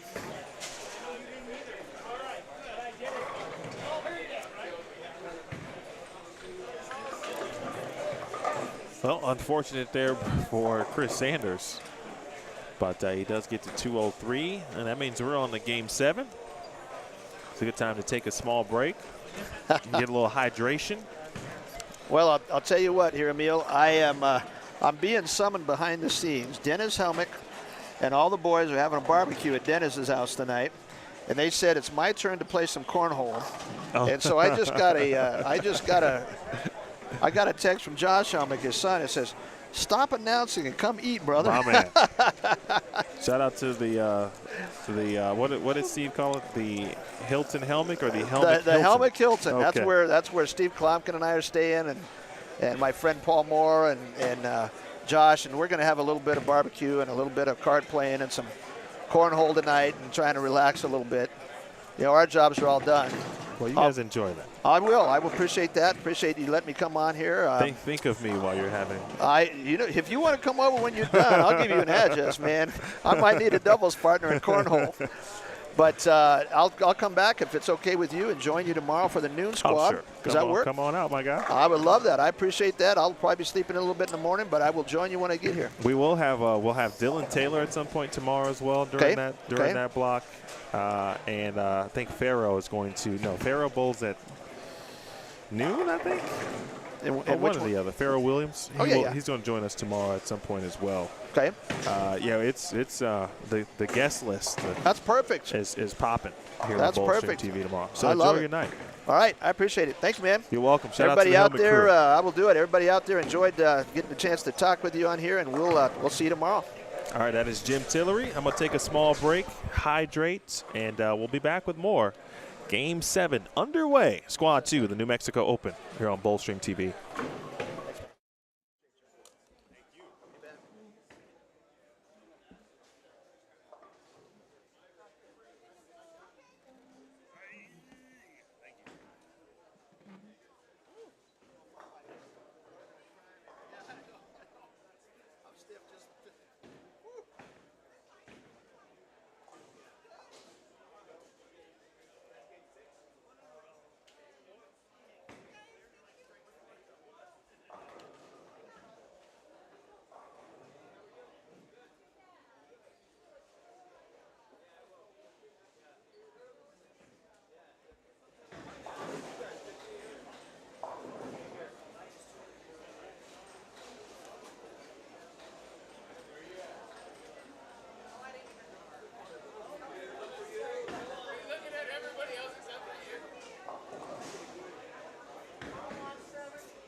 gentleman in the pink jersey.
different things.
All right, good people, back with you.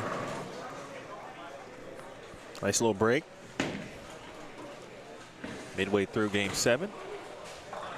One more to go before our day is complete. First day of New Mexico Open qualifying. 2 squads will be officially in the books. And we get prepared for what we anticipate to be a very fun Saturday of setting numbers, chasing numbers. There'll be a few strikes along the way, certainly, I think. And there'll be a few moments where players, even the best, will be questioning what is indeed happening on the lane. So think about what you see today and what you watched, and some of the players obviously who have stood out in each squad. JD Nance, for example, Steve Novak, Steve Klumpkin here in squad 2.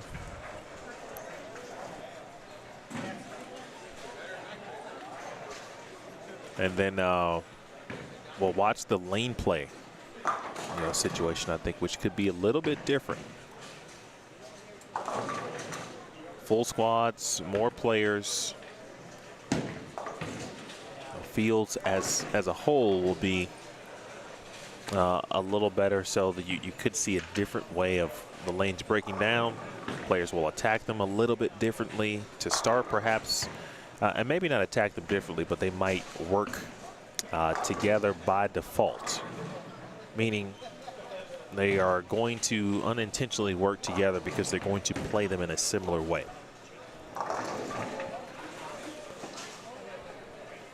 All things to keep an eye on tomorrow.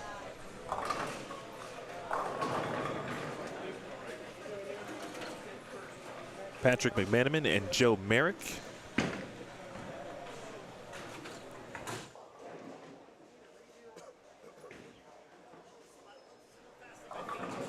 Joining the calls here on 7 and 8.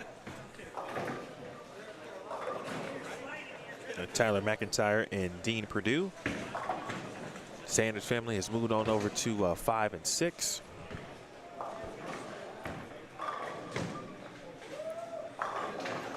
Carl Chavez and Michael Radassa now on 5 and 6 also.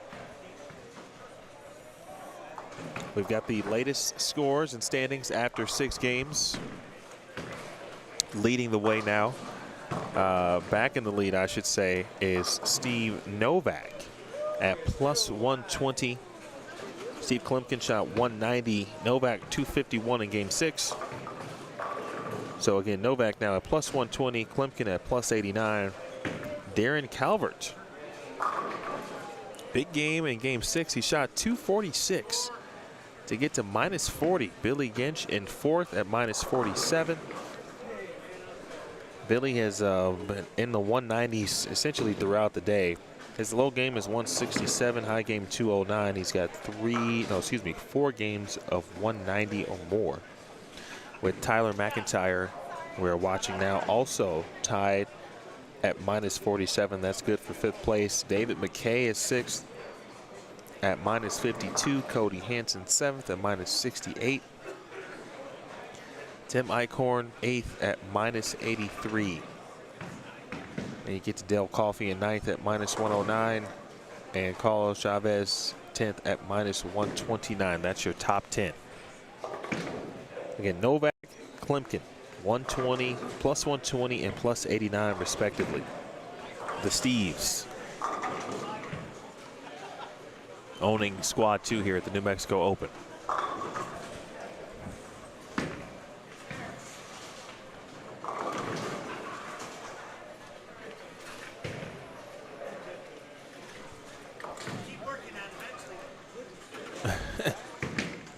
Dean, who just struck there on the left lane on 7, said, keep working on it eventually. That's right.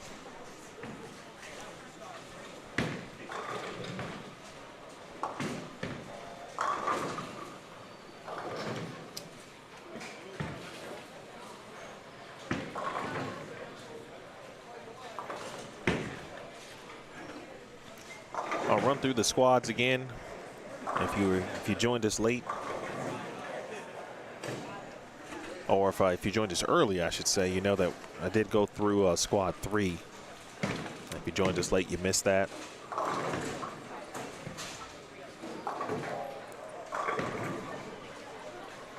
Yeah, that's what you would anticipate too, Jason. Yeah, at this point, game 7 in an 8-game block, you should start to see some friction in the early part. The front part of the lane should start to hook. I think the question tomorrow will be, how will the players handle that if they see it a little bit early? They might see it in game 5, maybe game 6 tomorrow, because of the amount of bowlers 31 and 32 bowlers in these two squads today. Tomorrow, 44. I think 44 in each. 44, 44, and as of now, 43 in squad 5. So more players out on the lanes. A little bit more traffic. Things will break down a little quicker tomorrow.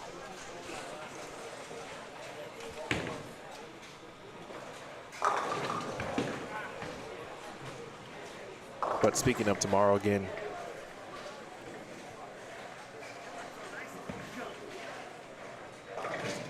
just a great squad in squad 3 to kick us off at 7 a.m. Mountain Time. Tyler Albrecht, Jacob Buttroff, Andrew Kane, AJ Chapman, Dave Sirigliano, Brett Cooper, Keith Dahmer, Emily Eckhoff, Kevin Jenkins. Early I didn't mention Kevin Jenkins, the smooth southpaw. Chris Clerk, that's the Arizona, or part of, I should say, the Arizona Phoenix crew. Kirk, Jenkins, Kane, always bowling together. Chris Kelso is bowling tomorrow. Stephen Kurtz, more great bowlers from Colorado. Texas is represented. Anthony Lavery-Spar and Sean Lavery-Spar. I mentioned AJ Chapman. He now lives in Texas in DFW. Jake Peters, Yay champion at Smaglick, also from Phoenix. Richie Teese, Ari Wilson, Matt Zweig, Brian Van Sickle. Lots to look forward to squad 3. Then at noon, a couple of notable names. Nathan Bohr, D-Ron Booker. Again, these are names that stand out to me, and I'm sure there are players who I just don't know on this list, and they're going to let me know tomorrow. Kyle King bowling tomorrow, Robert Lawrence, Dallas Leon.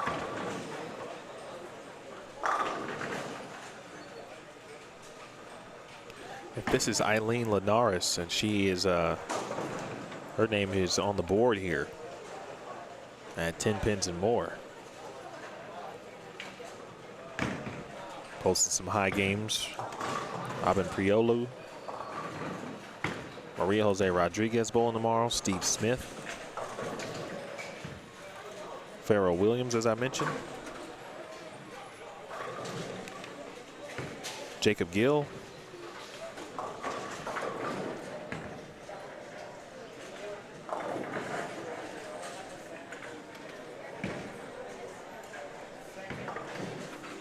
Brian Bledsoe, local player with some game. And then squad 5, again, more notables, Matthew Anderson.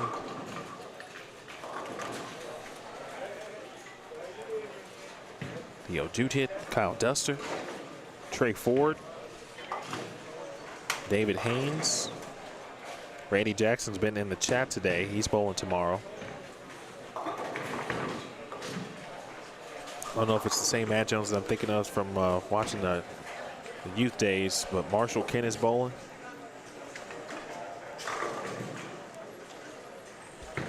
The Moore brothers, Mason and Morgan from Colorado.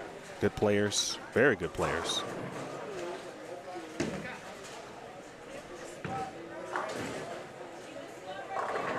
Art Zunian sounds very familiar to me. Cortez Shank is bowling tomorrow. Of course, the defending champion Dylan Taylor bowling in squad 5. James Jackson bowling tomorrow as well. So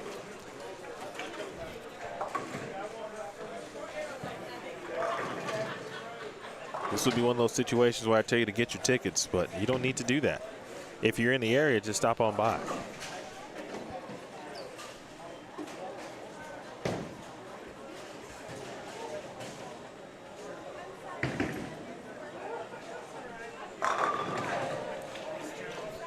If you are not in the area, certainly like many of you have already done, keep it locked here on Bowl Stream TV. Hit the thumbs up. Please subscribe if you haven't already.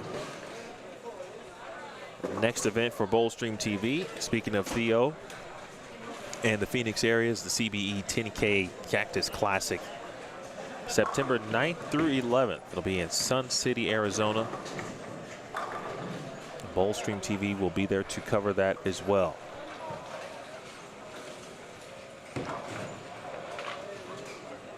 All done on 7 and 8, nearing completion on 5 and 6. And we're nearing completion of this squad. And now, look, we're getting down to it, if that makes sense. For particular players, a few specifically. We got to watch out for Darren Calvert. You got to watch out for Billy Ginch.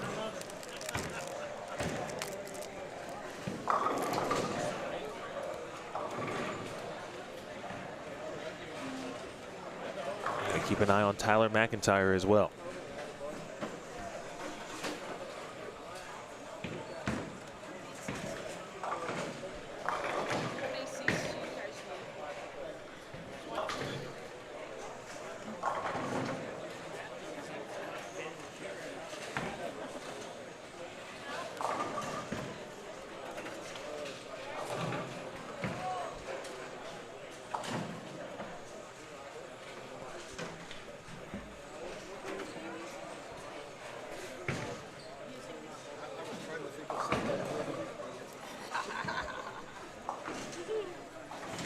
Chris Sanders will finish it out for us here on 5 and 6. The day began way back this morning at 9 a.m. Mountain Time. But J.D. Nance owned the day. He may end up as the overall leader. That depends on Steve Novak and Steve Klempkin. But J.D. Nance, his low game today was 189, and that was in the game 8. Finished at plus 161.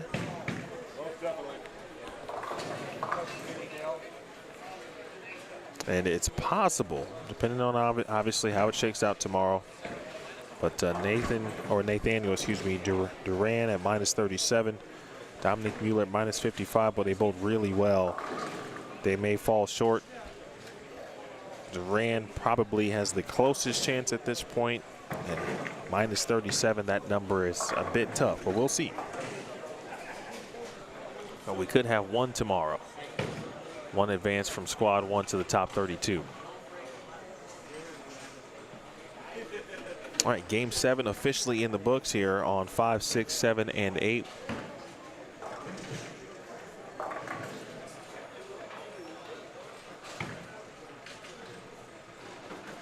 Gives us an opportunity again to we thank our sponsors as we move to game 8.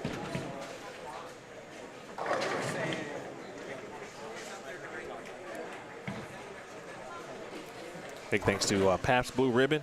Of course, they are the official beer partner of the PBA Tour. Very prominent, obviously, throughout the season, but especially at the PBA League. Had that 6-pack. Sponsor plug in frame 6, looking for a 6-pack. So shout out to Pabst. Petrie, New Mexico. Going to give away a Kia Rio, 2022 Kia Rio.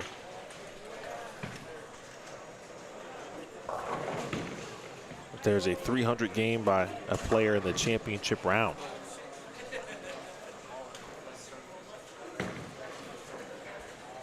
Principal Financial Group sponsoring additional squad prizes here today for our 2 squads on Friday.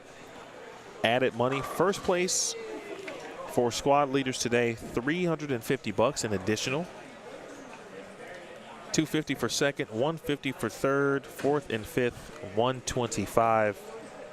And that's the same for both 9 a.m. and 2 p.m. So, for example, J.D. Nance, as the leader of squad number 1, got himself an additional $350 off top for leading the squad. And, of course, Shamrock Foods, delivering satisfaction. Shamrock Foods donating some items for the players here this week at Rio Rancho. Oh, sorry, Tenpins More at Rio Rancho.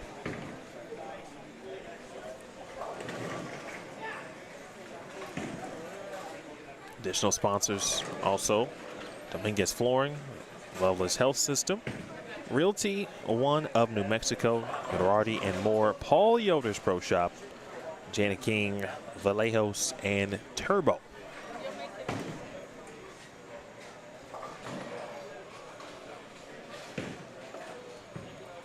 All right, so 9 and 10 is about done.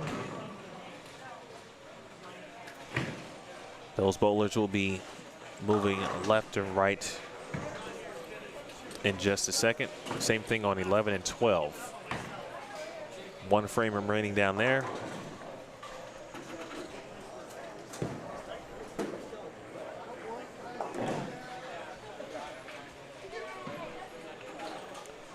Make sure you are following the Tenpins More Facebook page. If you haven't liked it, I suggest you do. A lot of the updates that you'll be seeking from this tournament will be found there. Squad assignments are still there. The full roster is there. Results from each squad will be posted there also. I have been posting, or at least posted the results, and we'll be looking to do that on the Bowlstream TV Facebook page as well, just as another source to get the results. Full results by squad also being posted and updated per squad, not by game, per squad, at juniorbowlerstour.com, juniorbowlerstour.com. Jeff Hamer taking care of business.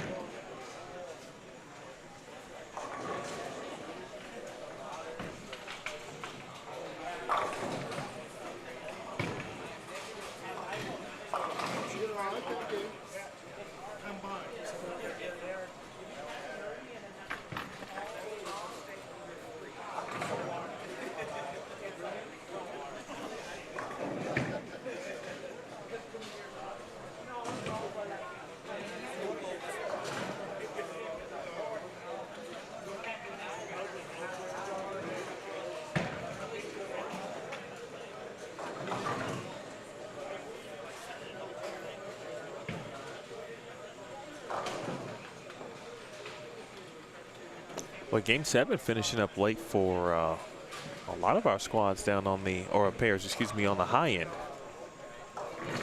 So we had some finish very fast here down on the low end, and there are still some finishing up the 10th frame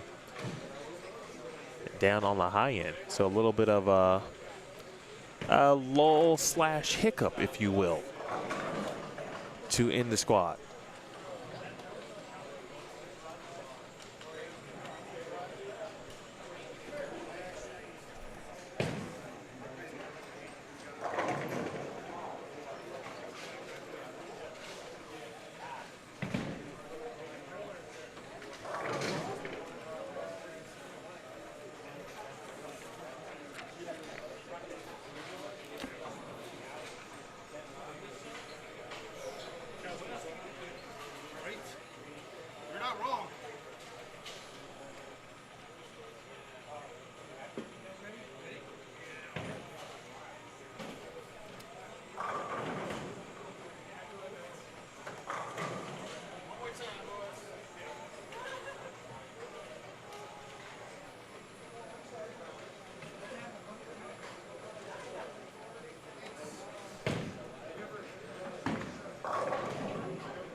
All right, Chavez Radassa back at it here on 7 and 8.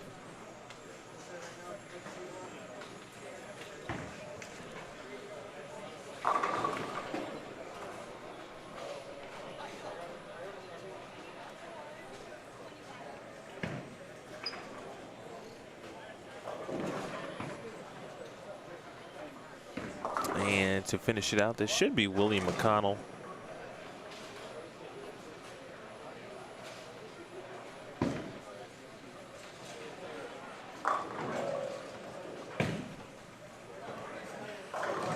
And Olin Muniz.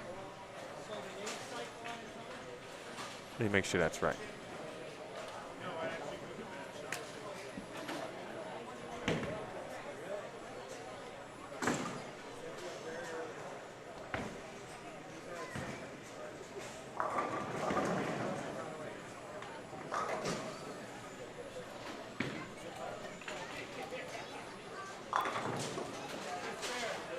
Got an Eagles fan Should I ask him what does he think about the Eagles' chances in 2022?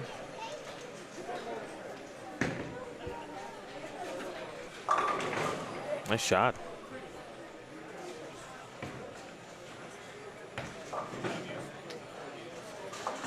Steve Mackey said there were about 30 players at least from New Mexico bowling in this event. Let's see where these individuals hail from. I'm going to head over to that Tenpins More Facebook page right now.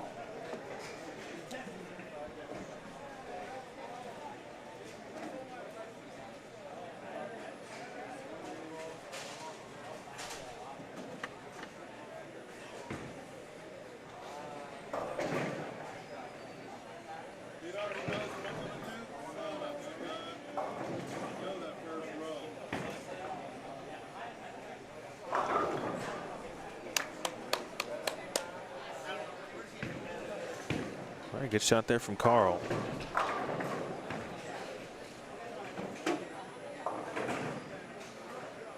Carl is from New Mexico.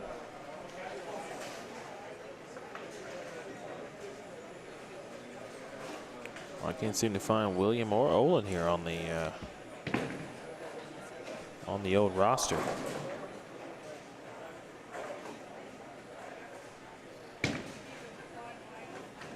William is from New Mexico as well. And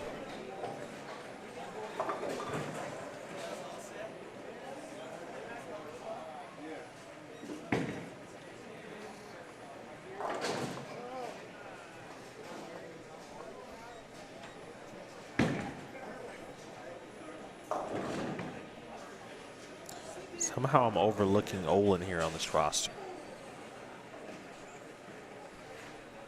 But I'll find it. And it looks like we're ready for play on 5 and 6 also.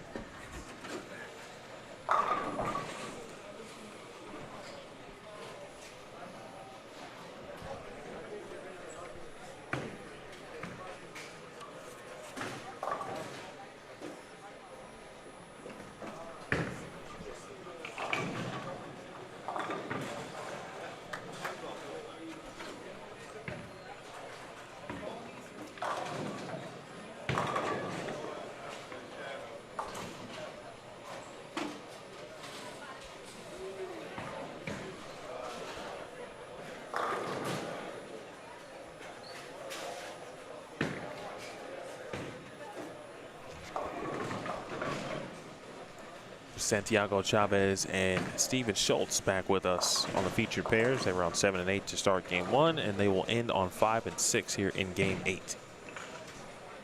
Anybody have any questions about tomorrow? I'll go over the squad times again.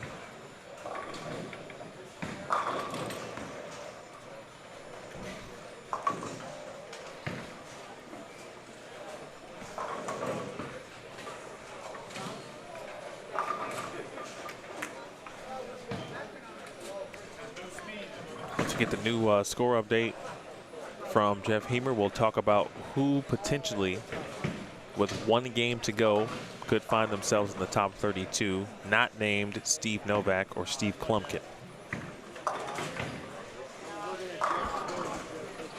Pro-Am here is scheduled to begin at 7:30 p.m. Mountain Time.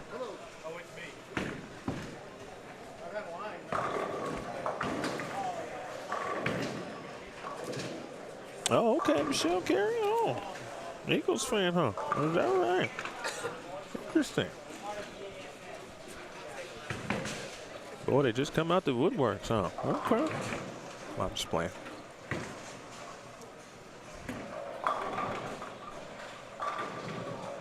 It is that season, though.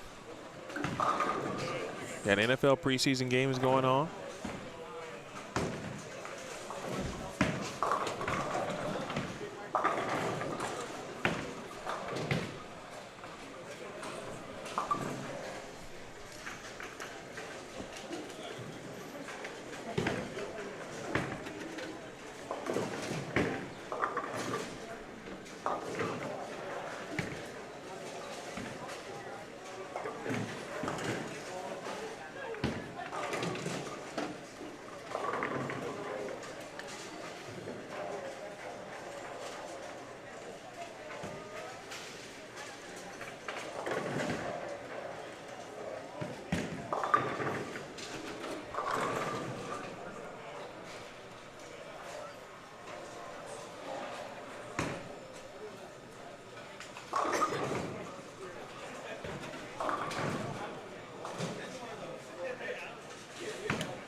Steven's sporting a radio station, or I should say some radio station branding, branded merchandise. Sicily, Alaska.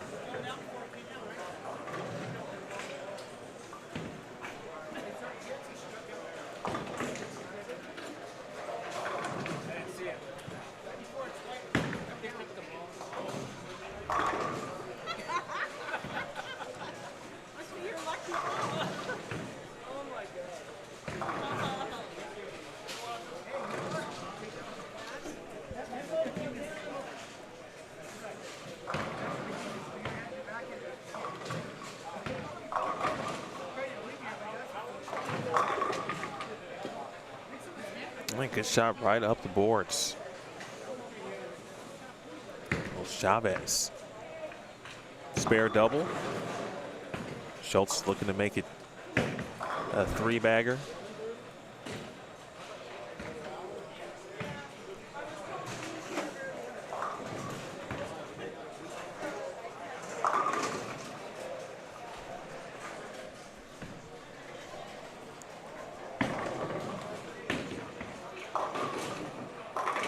Oh my. Goodness gracious.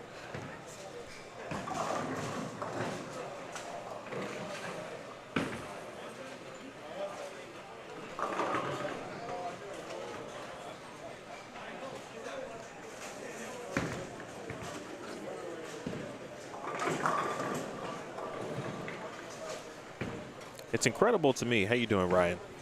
How I watch, or when I watch comments, and Rep is very good at this, we talked about it, but I always, there are so many individuals in the bowling world who have an eye for the machines and know what's what, just kind of right off the hand. Even if it doesn't say, you know, A2 on it, for example.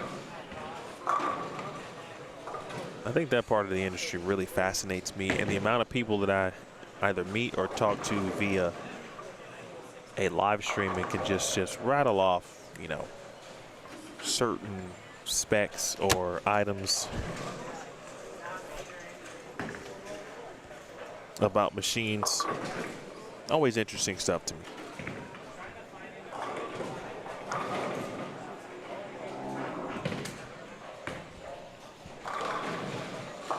The A2, although, is a pretty cool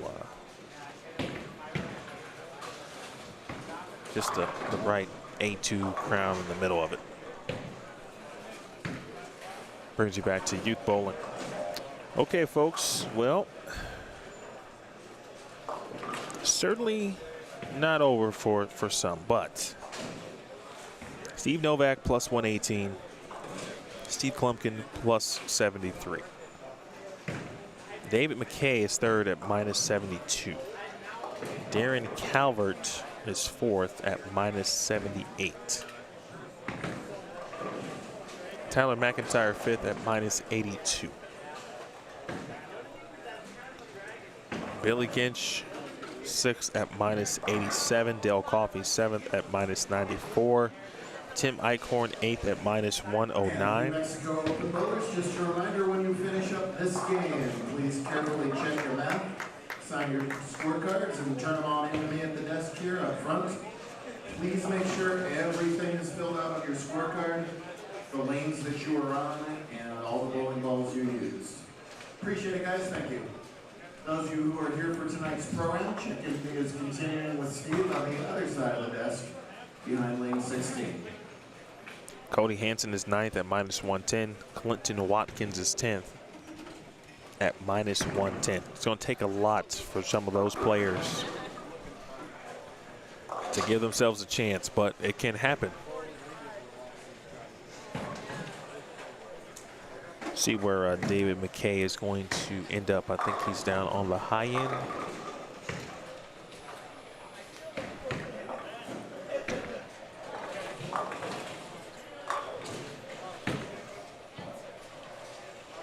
He's on 15 and 16. Actually, with no, Steve Klumpkin is a pair to the right. Billy Ginch is on 13 and 14.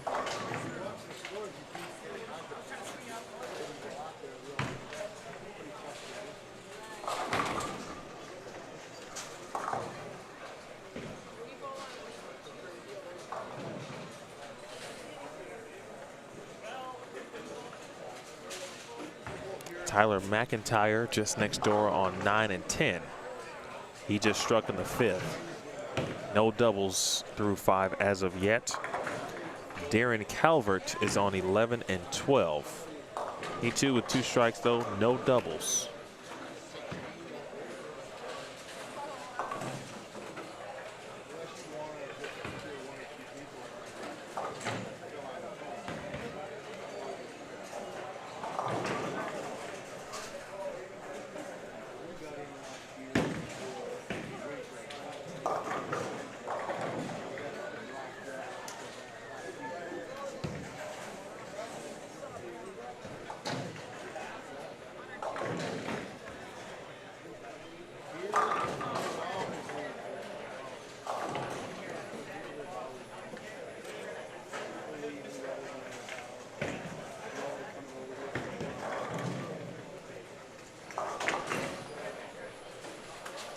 Calvert shot 246 in game 6.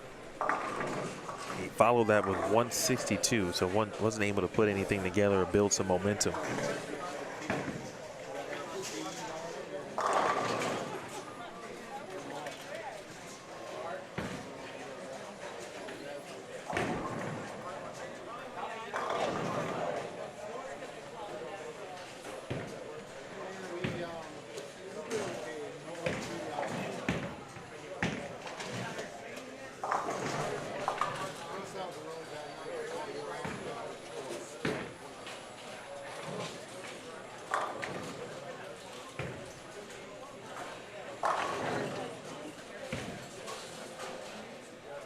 All right, Billy Ginch with a strike in the 4th.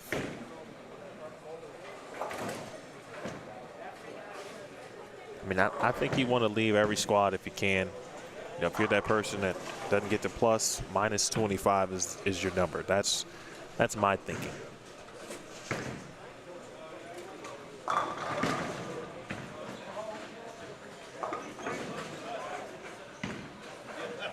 My prediction tomorrow would be that 7 a.m. squad would be the highest scoring squad of the tournament.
Just got the prediction.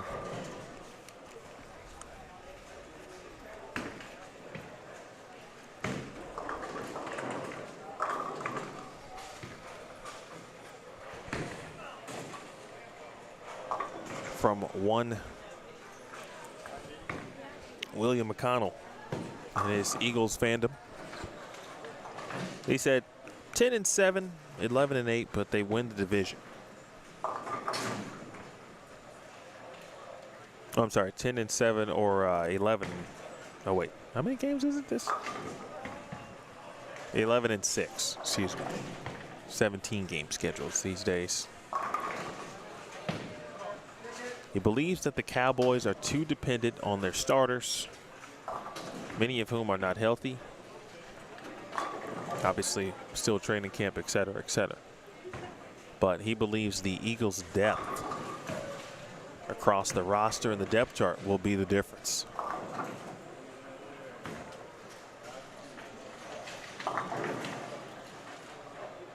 Had to ask a Clear fan there who's wearing a polo and a visor. If you're doubling up, you know you're a fan of that team.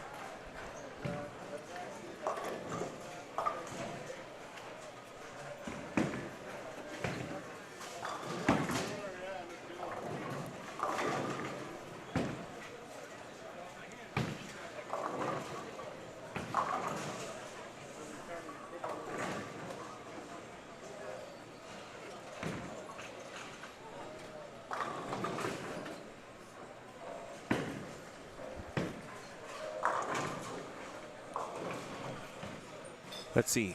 Clinton Watkins with 4 in a row. We're on 9 and 10. Let's see. The best Darren Calvert can do is get to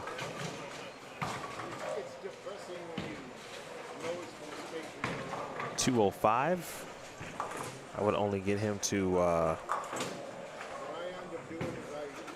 minus 67.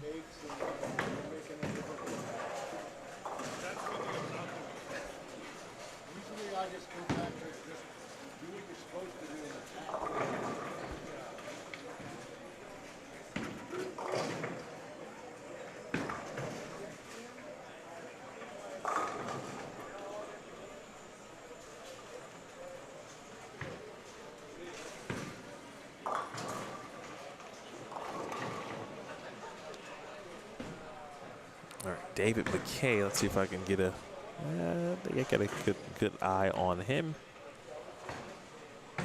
Looks like no doubles through 5 frames for David. But there is a silver lining. The top 5 are going to earn money in this squad no matter what happens. 2 of those spots are already accounted for, and that's Novak and Klumpkin. It's just a matter of who's going to be first or second. But 3rd, 4th, and 5th are up for grabs with at minimum 125, $125 for 4th, and not a buck, $125. That was tongue in cheek. 125 for 4th and 5th, and 3rd at 150. Matt, well, it's been a 2-player race here. Steve Novak plus 118, Steve Klumpkin plus 73. With a couple of games, good games sprinkled in across the field. But those are the 2 who have been the most consistent throughout, certainly. Been playing a very similar part of the lane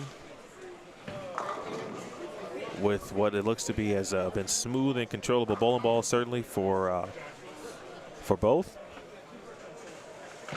Novak using an attitude control. Steve has been in a pitch black for the majority. Not sure what he's in right now, if he's made any changes. He's on the high end now, as is Novak. But they have done the majority of their damage with the attitude control for Novak, pitch black for Klumpkin.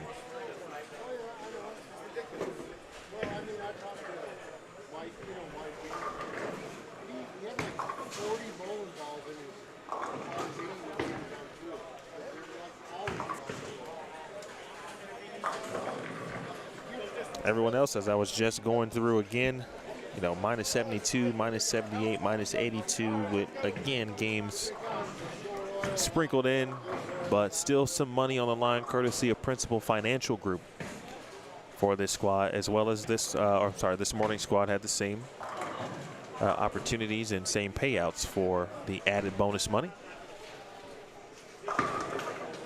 So if you don't make the top 32, but you can sneak in, you know, $150, yeah, get a little bit of your entry back. I'll take that.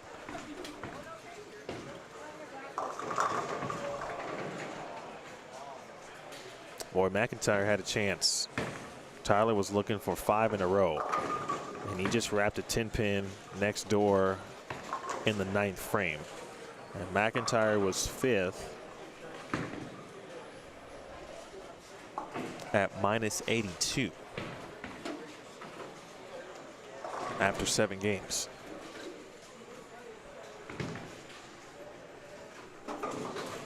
If he were to strike out, that would have got him to 246. And maybe not only does he probably get a top 5 spot, obviously here, and not probably, obviously, in this squad, but that might have gotten him a check overall. I don't recall how many spots are going to be paid. I saw the prize fund number, or I should say the amount of spots, but I don't remember where I saw it. I thought it was in the program. I can't find it in there, the New Mexico Open program, which is available online if you're curious about that. Please visit tenpinsmore.com. Again, tenpinsmore.com. Then click on New Mexico Open up top. You'll see Dylan Taylor, the defending champion, on the cover.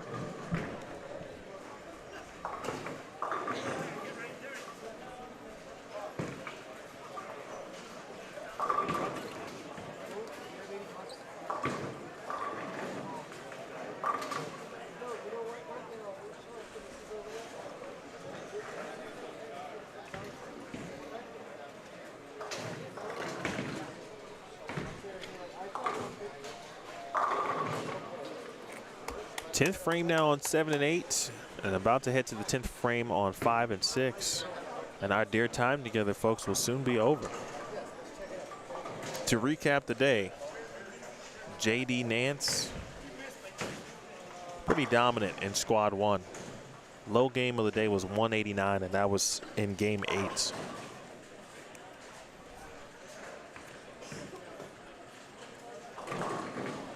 That got him to plus 161 for the block.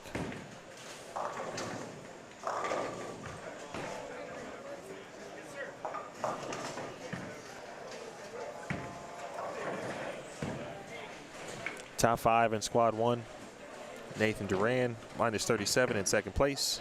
Dominic Mueller, 3rd at -55. John Strong was 4th at -74. Adrian Hare, the former Nebraska All-American and champion, was 5th at -96. Of course, daughter of PBA champion Mike Miller, who creates and runs the lane, or handles, I should say, the lane conditions here for the New Mexico Open.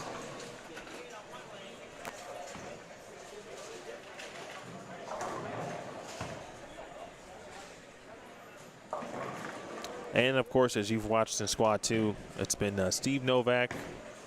He got out in front early, 277 in game 1. Followed with 233.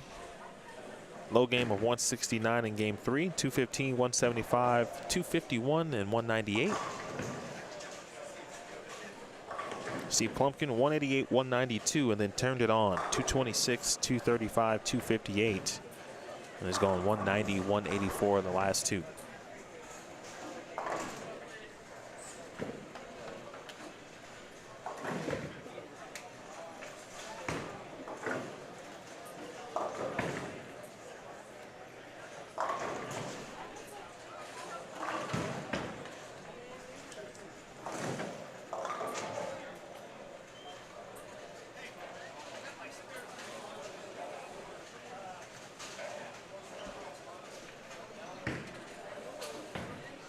Boy, coming to an end here. You see just the tired looks, the frustration, the I'm ready for a nap looks. I'm ready for a beverage look.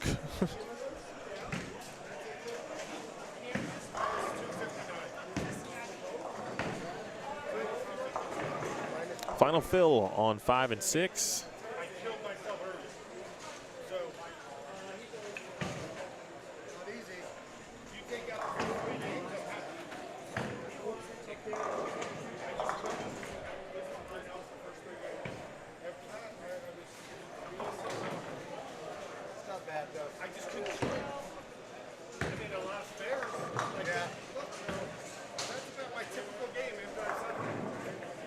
All done on 5 through 8. And just like that, also done on 9 and 10. 11 and 12 is done. 13 and 14. About done as well. And looks like the only bowling left way down on the high end. So folks, that's going to do it for today's coverage here on Bowlstream TV. Again, we'll recap it one more time. Unless Steve Novak, which is possible, but I can't see his score from here. He could, he or Steve Klumpkin for that matter. Actually, well, looking at Steve's score, or Klumpkin that is, he wouldn't be able to overtake JD. So it's either JD Nance who will walk away day 1 through 2 squads with the squad 1 lead. At worst, he's going to be second. But plus 161 sounds really good no matter where you are. Steve Novak and or Steve Klumpkin, though, second and third in some order once the final scores are all wrapped up. Big thanks to Principal Financial Group.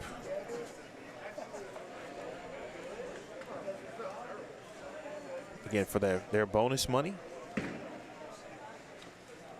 Bonus money and additions to these particular squads here on Friday. Big thanks to all of our main sponsors: Pabst Blue Ribbon, Petrie, New Mexico, Shamrock Foods,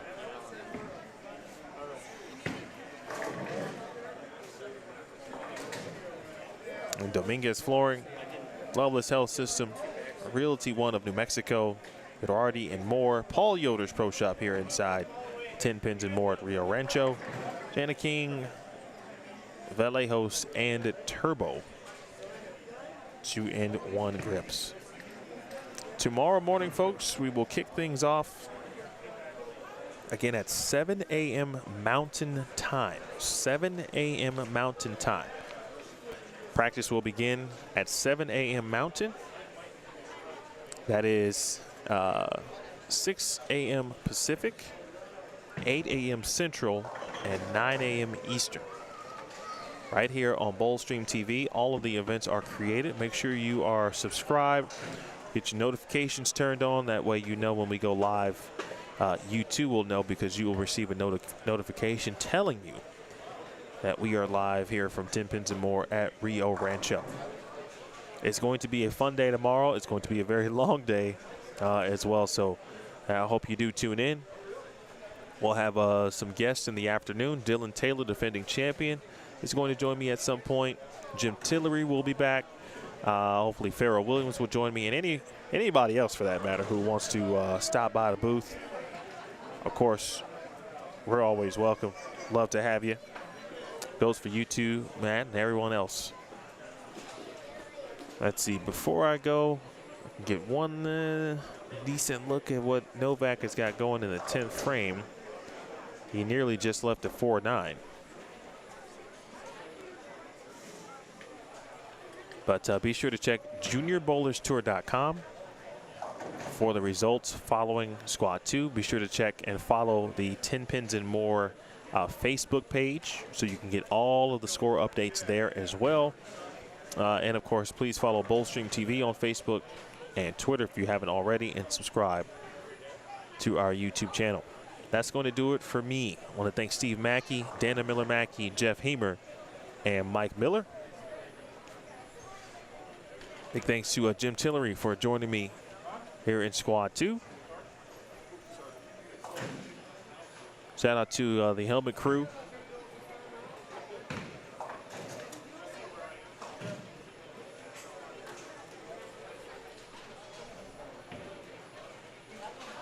It will be either Steve Novak or Steve Klumpkin who handle the lead in squad number 2. JD Nance, your leader after squad 1, and more than likely your overall leader after day 1 of competition. Again, 7 a.m. Mountain.